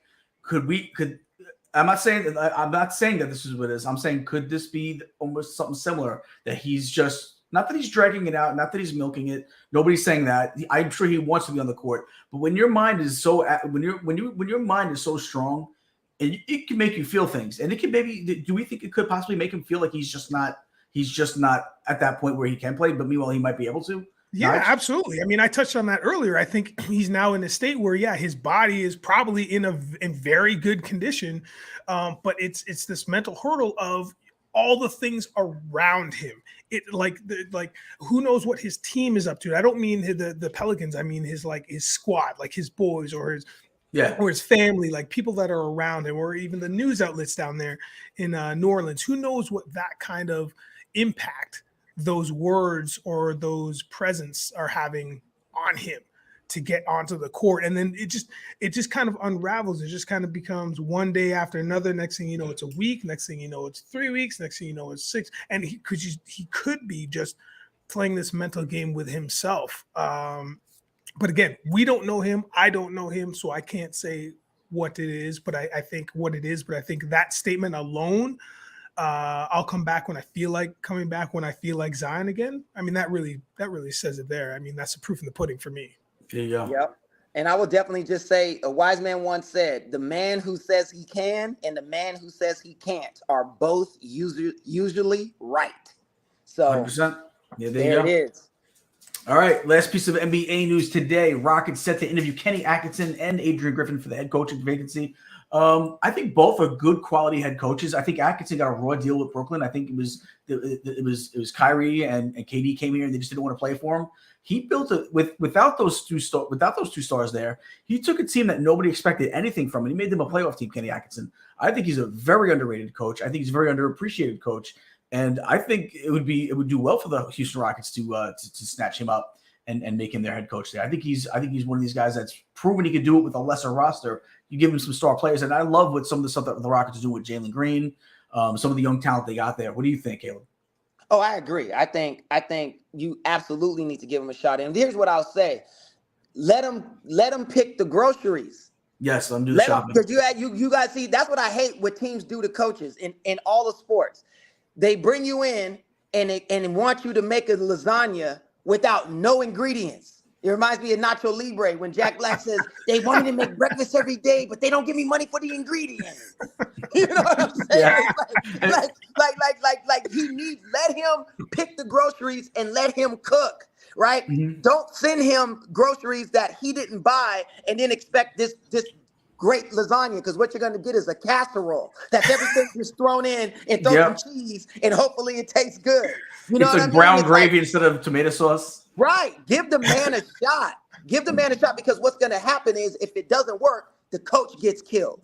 Right. Yes. It's like, and if he says anything in defense, it's like, oh, he's making excuses, all this, right? No, like, if you're going to do it, let the man pick his players. Like, let him make the team and let him live and die by his own hand. You have nothing to lose if you're Houston. You're not winning nothing any damn way. So bring somebody in, let them pick the groceries, and let them make the meal.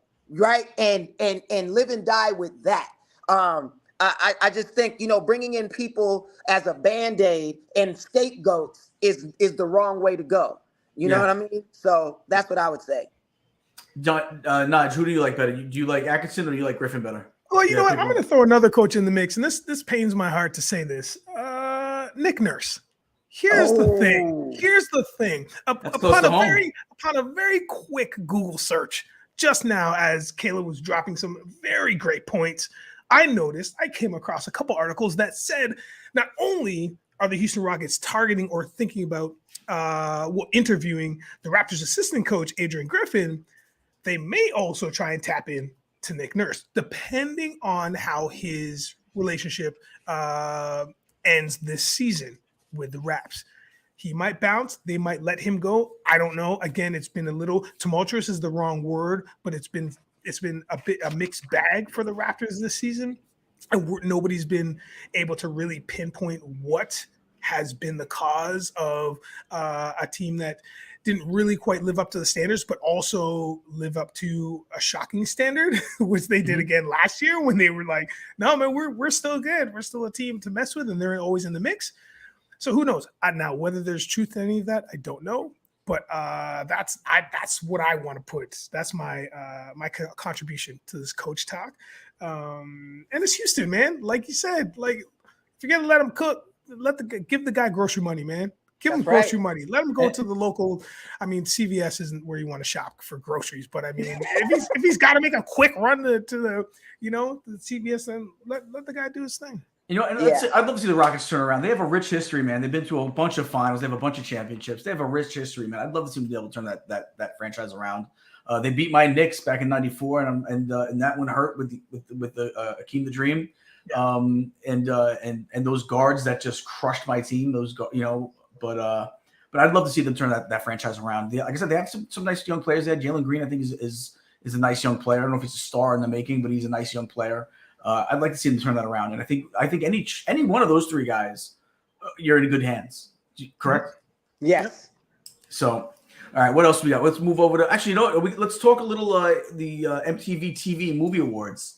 Let's switch it up a little bit. So I feel bad. I know which one was really looking forward to doing this. Are we gonna bring up the other screen, Patty? We're gonna do the when we can actually tap into the website. There we go. So best movie for the MTV Awards, and we'll do our little picks. We think it should be Avatar: The Way of Water, Black Panther, Wakanda Forever, Elvis, Nope, Scream 6, Smile, Top Gun: Maverick. Nige, you first. Which one do you stands out to you the most here, and which one doesn't belong? Ooh, man. I'm gonna say for best movie. I want to say, look, I'm gonna go with my heart and my comic nerddom and my title, which is the Black Nerd. I would say Black Panther, Wakanda Forever, man. It just what that does for me is just because Coogler and the rest of the team just overcame a real life death, and how do you shout out to Chadwick Boseman? How do you overcome that when script has been written, the anticipation is there, dates have already been locked in? How do you overcome that? How do you tell that story? For me, that's my jam. I love that, and it's the MTV Movie Award. So like, what are we really doing here? You know what I mean? It's not like it's not the Oscars. You know what I'm saying? Yeah. The one that shouldn't be on there, that's least for me, is like probably Smile. That was the horror movie, right? The propaganda and all the other business with like having people in the stands of basketball games and stuff. That was pretty good. But I think the movie lasted 48 hours in the cinema. Then it was gone. It didn't. Yeah, it was a quick run. Yeah. So that's what you're getting. What about you, Caleb? Well, for me, all right. So the greatest movie of all time that won the Oscar twice. It won Oscar for Best Movie in 1987, and then it won again for Best Movie in 1989. Everybody knows it. It's the original Top Gun. Okay? It's the best movie God ever created. For me, it was the K for me when you're like, K. It's Top Gun Maverick because I just loved it. I don't think it's better than the original. It was not to me, but that's irrelevant. But because I love it so much, Top Gun Maverick and Wakanda Forever, I really loved it. What I loved about Wakanda was bringing in the Latin side of it and tapping into the Mayan culture and that whole thing and bringing. I liked that. I thought that was fire, right? So that was surprising and it was good. Avatar was good. You know, it was just a little too long. I think they could have took 30 minutes out of it. I'm being honest. You know what I'm saying? But wonderful, wonderful. You know, I love the technology.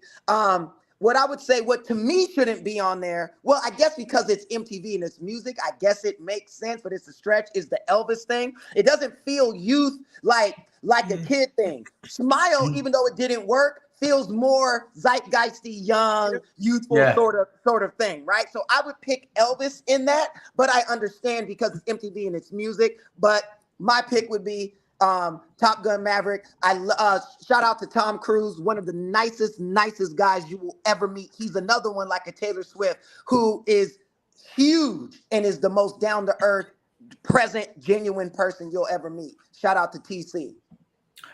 For me, I think I got to go Top Gun Maverick myself. Like, if the first one was a 10, this one was a 9. It was really, really, really, really good. One of the, you don't have to see sequels be so good. It wasn't better than the original, but it was not far off.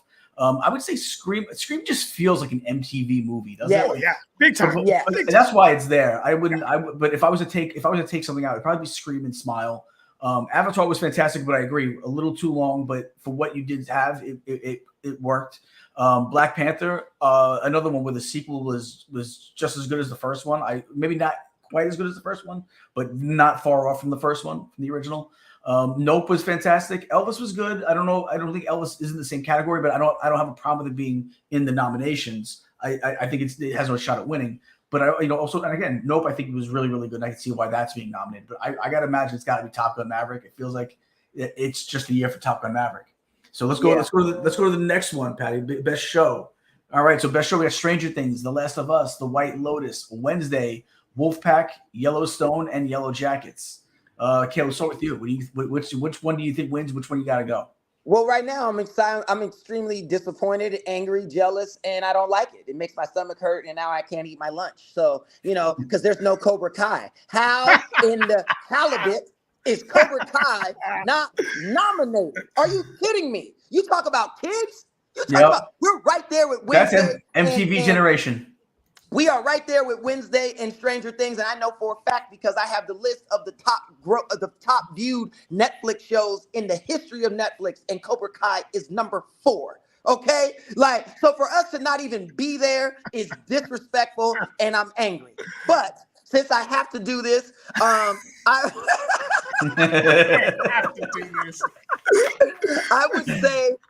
would say. Wednesday is fantastic. I always enjoy Stranger Things, but the thing that was really surprising that I enjoyed, I was recently getting my whole back tattooed. So I had 2 10-hour sessions, and I watched the entire first season of Last of Us, and it was surprisingly really, really good. I never played the game, so I had no idea about nothing, but just watching it as a show, I thoroughly enjoyed it. I thought it was great, so that should be there. Yellowstone is a little bit out of the youth type thing. Like, I bet you no MTV kids really watch Yellowstone, but hey, that would be the one I think I would remove. But I understand it. It's a brilliant show. That it is. I would prefer King of Tulsa in there as opposed to Yellowstone, because I love that one. It's so dope. Stallone. I agree. Yellowstone. It's weird seeing Yellowstone on there because you're right. It's a great show, but it's not like when you think MTV. You don't think Yellowstone? Few MTV audience. No. As a matter of fact, that's where we blame. I think that's what we got to hold the blame on for not having Cobra Kai in this, because what is Yellowstone doing in there? Great show, but it does not belong here. Nigel, what about you? I'm gonna do quick. Same thing, man. Last of Us, because it was fantastic. You can't, Pedro Pascal nailed it, and so did Bella Ramsey. Both of those characters were phenomenally acted. The story is fantastic. A lot of people are like, I don't know if I can handle another zombie show. The best part about this is that it's not actually another zombie show. Those zombies actually have the least amount of work to put in. That's the least amount of that has anything to do with the story, which is very interesting. And when they do show up, they're legit threats. It's not like a constant. When they show up, there's a reason why, and there's a heightening for that to happen.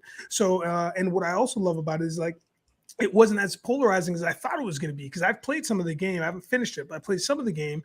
But a lot of the comments or a lot of things that I have read myself personally haven't been necessarily negative comparisons from the game and from the show. They've been fine, and they've been general comparisons, but people that have watched it aren't haters if they haven't played the game and watched the show. They've actually been fine with it. And people that have played the game, sure, they have a couple of nuances, a couple of things that kind of irk them about it, but not enough to say that they're not into the show. So Last of Us gives is my win for sure.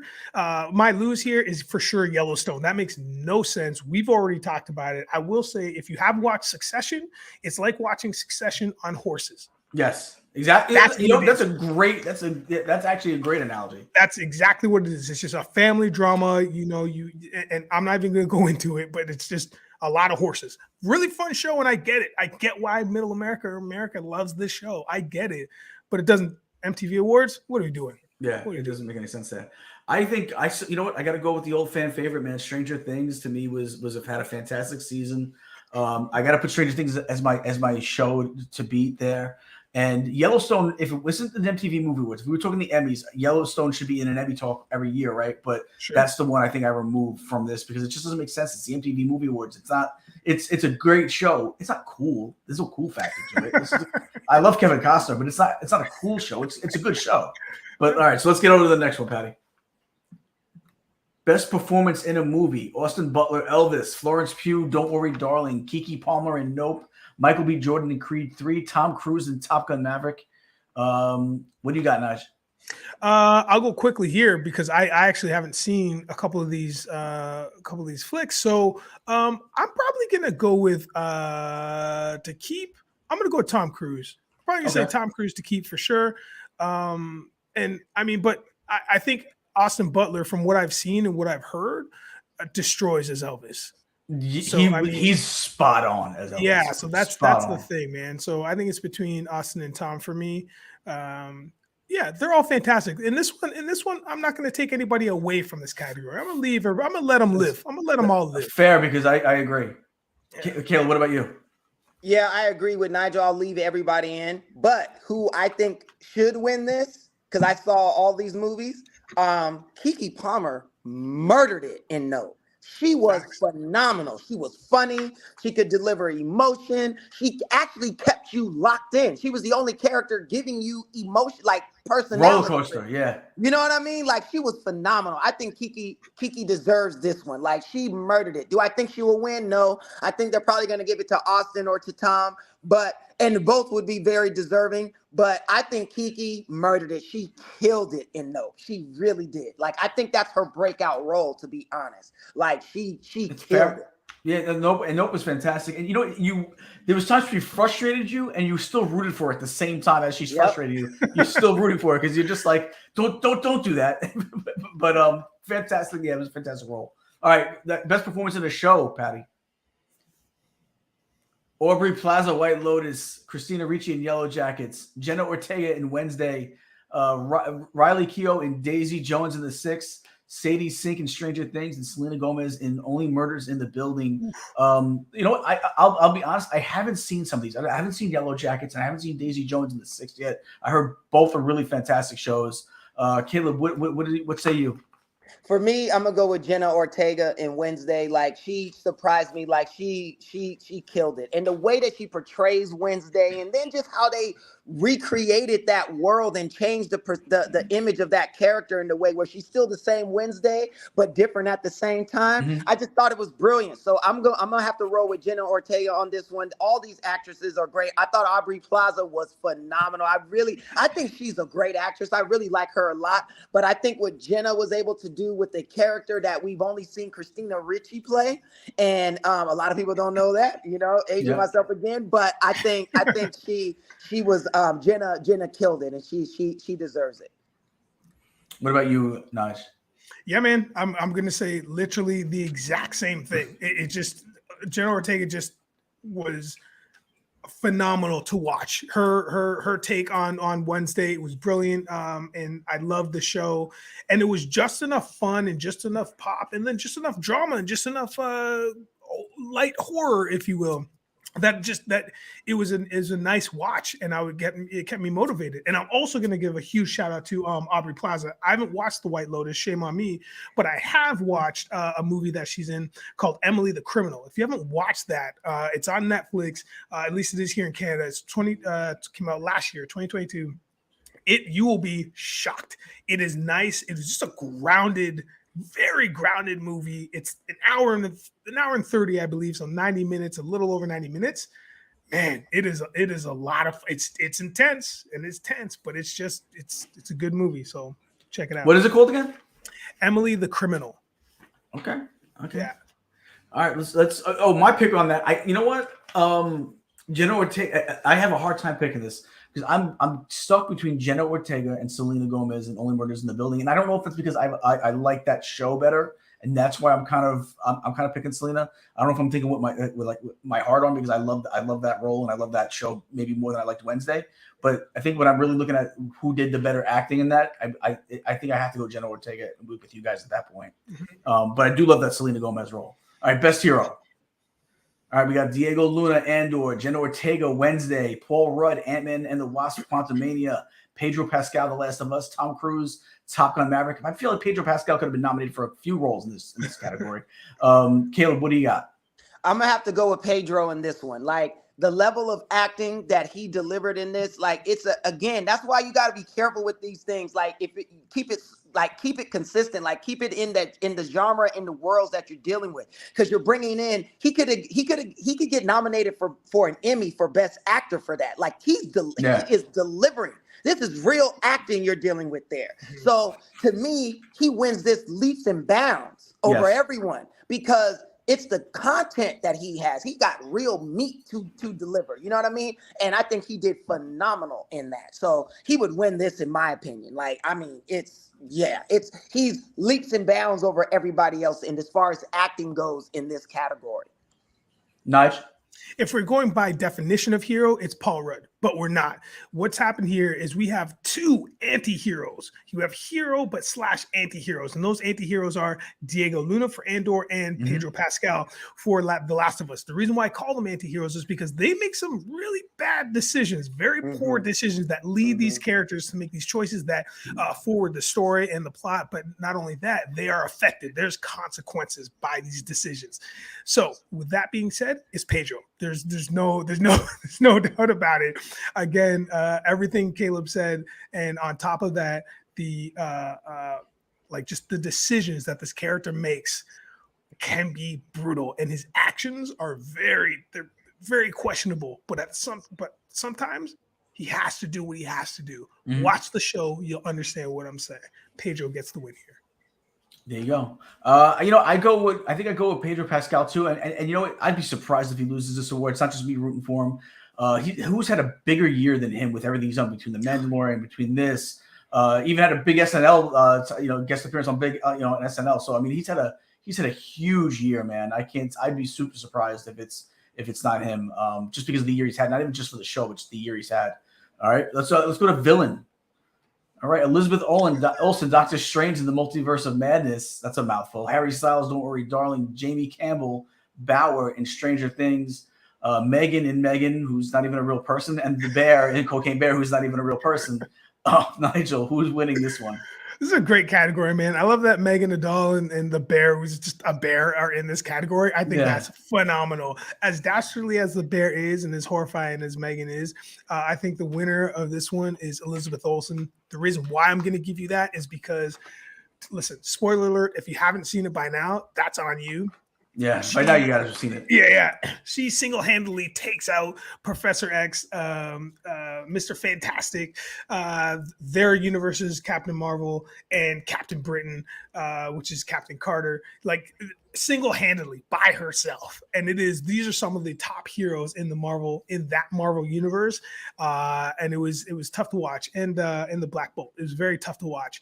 So I'm going to go with her. I think it's Elizabeth Olsen, but Jamie Campbell Bauer, I'm going to give him props because finally seeing how the Upside Down came to fruition, how it came about, that was terrifying. That was terrifying. So who did you give it to? You give it to Olsen or you give it to Bauer? I give it to Olsen with an honorable mention to Bauer. Don't get me wrong. I probably agree with Olsen, but don't be surprised if Megan wins it. Just to be funny and different. Totally, it's still TV, bro. That's what I'm saying. It's MTV. I get it. And to me, I'm upset that Jonathan Majors didn't get nominated for Best Villain, that what he did in Ant-Man. Because let me tell you, the best villain, again, good acting supersedes all of that. He killed it. He was so good, right? And so in this category, because he's not there, because he would get my vote had he been nominated. But I'm going to have to give it to Elizabeth Olsen because, again, like Nigel said, she murdered it. And what I really liked about her character in that is that you got the understanding of why, right? It was her family in a certain time zone, right? In a certain what do you call that? Dimension, right? Like that's what she was fighting for. So you understood all of that stuff. So she had reason behind it. And then, she became, she ended up doing what she did in pursuit of defending that thing of which she loved. And I think when you do that with villains, they become people so you can understand them. So I would give it to her there, but I agree with you, Gene. I think Megan is going to win, one, for popularity, and two, because of the technology of it. And you can make an argument that Megan was only trying to protect. You know what I mean? Yeah. And there's that. But she didn't have anything she was like really fighting for it. Like it weakens villains when you don't understand their why. You know what I mean? Just in my opinion. So, Megan, and you know what? It'll be between Megan and the Cocaine Bear because this is MTV. Yeah, that's true. Megan is basically Skynet in a doll's body. That's what Megan is. She's Skynet in a doll's body. But here's let me don't go up just yet, Patty, because I'm gonna complain a little bit about MTV because you nailed it, Caleb, with Jonathan Majors. Shame on MTV for putting two make-believe characters up there when you had two Jonathan Major roles that should have been nominated. You have him in Creed 3. The role he played in Creed 3, and let's face it, he's going to be when it's all said and done. He's playing multiple Kang the Conquerors, right? He's going to be the toughest guy not the toughest guy they faced since who's the other guy that Thanos. He's going to be even tougher than Thanos. So the fact that he's not in this when he's destroyed whole universes and whole timelines. How is he not? It's too early. It's too early, man. It's too early. But they did have Quantumania in there, so they understand who he is. Yeah. He should have been nominated twice in the same category, one for Creed 3 and the other time for Quantumania. And Quantumania to me should be the winner. That's my take, but I will give it to Jamie Campbell Bower. I think from Stranger Things, I think he was just a little more sadistic and vicious. I do agree. I could see Megan winning this thing just because it's MTV and they like to make jokes out of things. But I think it should be in this grouping, Jamie Campbell Bower. But I also think that it should have been Jonathan Majors in the first place. But all right, best kiss.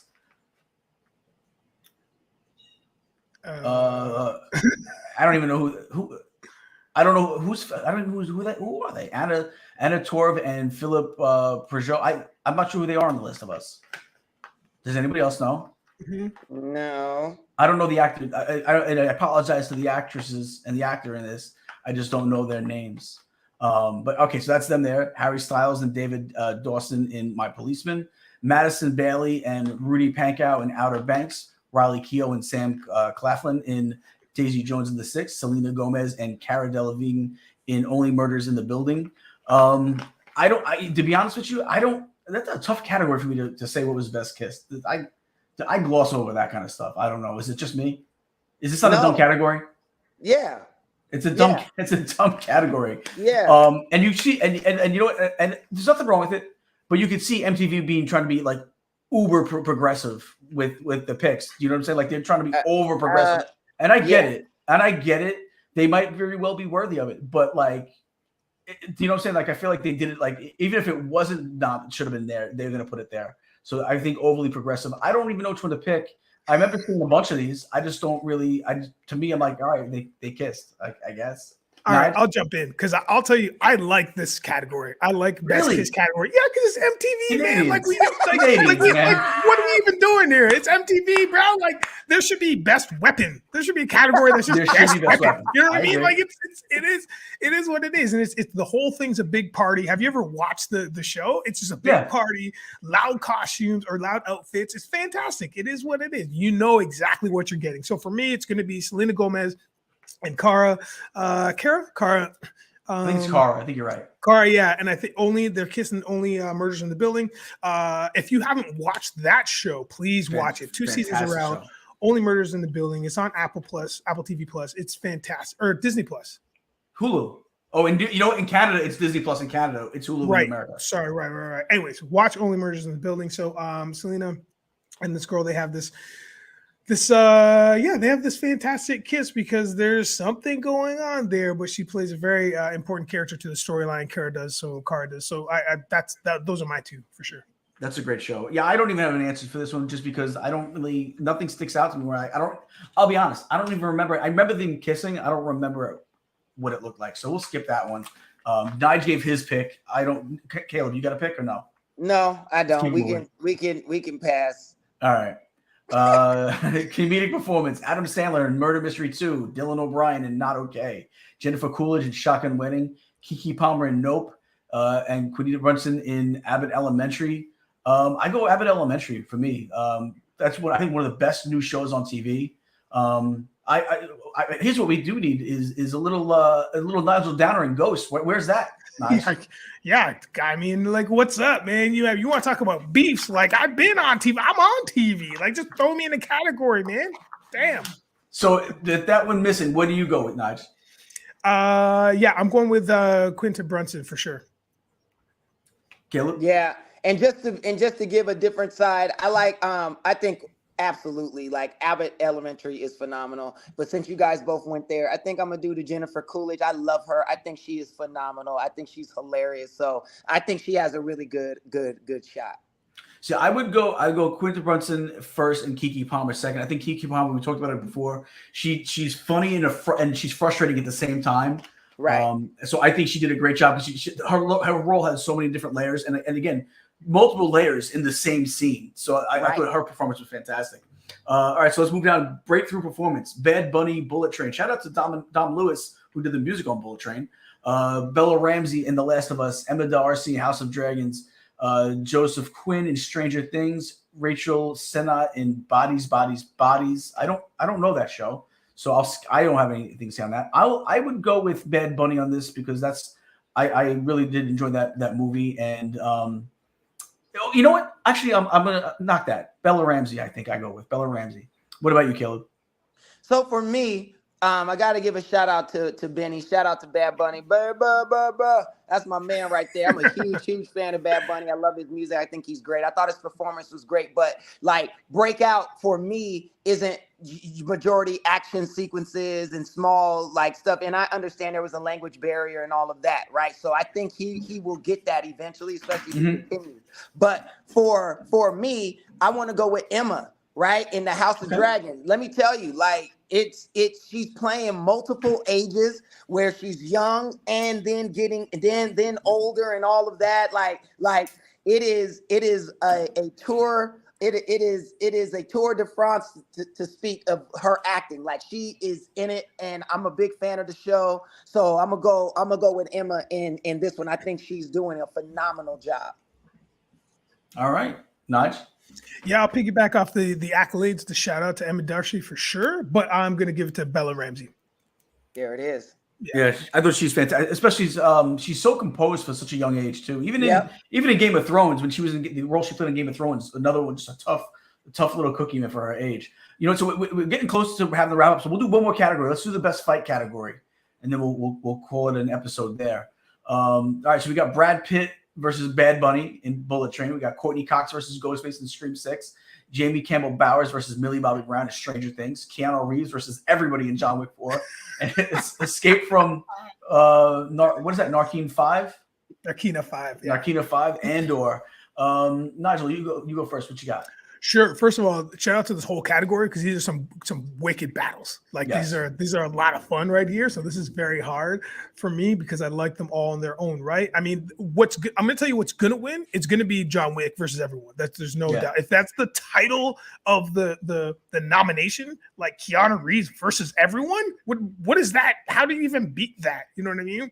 But I'll tell you, I want to give it to Vecna and 11 from Stranger Things, because that battle meant so much once we found out who Vecna was and once we found out where 11 came from and that they had an interaction. For me, it was like it was terrifying. The whole fight was terrifying.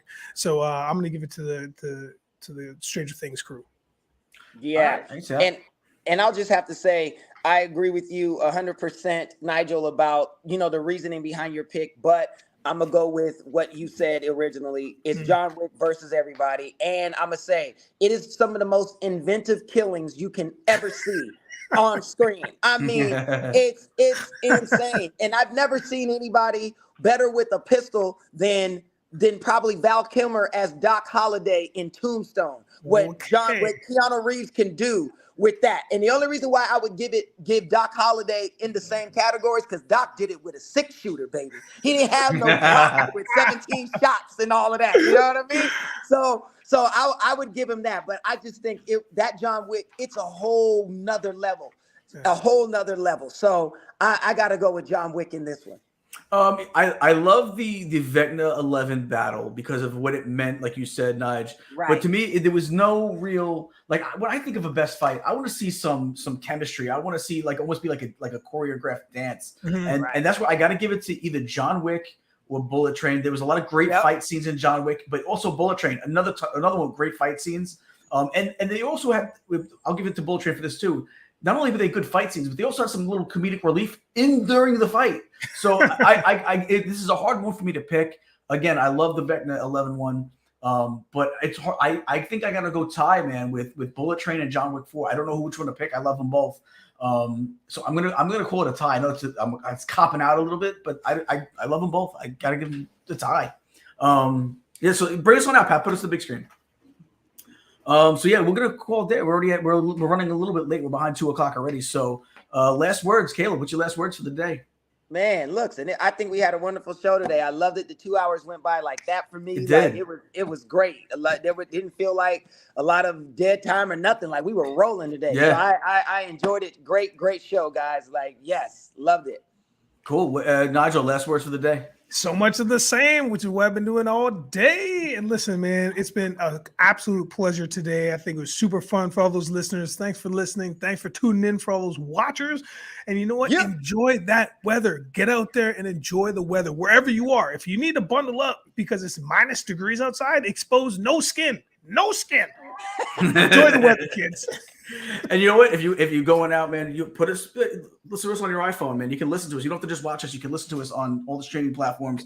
You know what? I did like the new. We switched. We changed up the format a little bit. We did headlines and let that kind of cover a lot of it. And I loved it because we got a chance to talk about a bunch of headlines instead of just a select few. We got a little bit of everything on it. So I appreciated doing that. So I like the new little change we did, the little tweak we did to the show.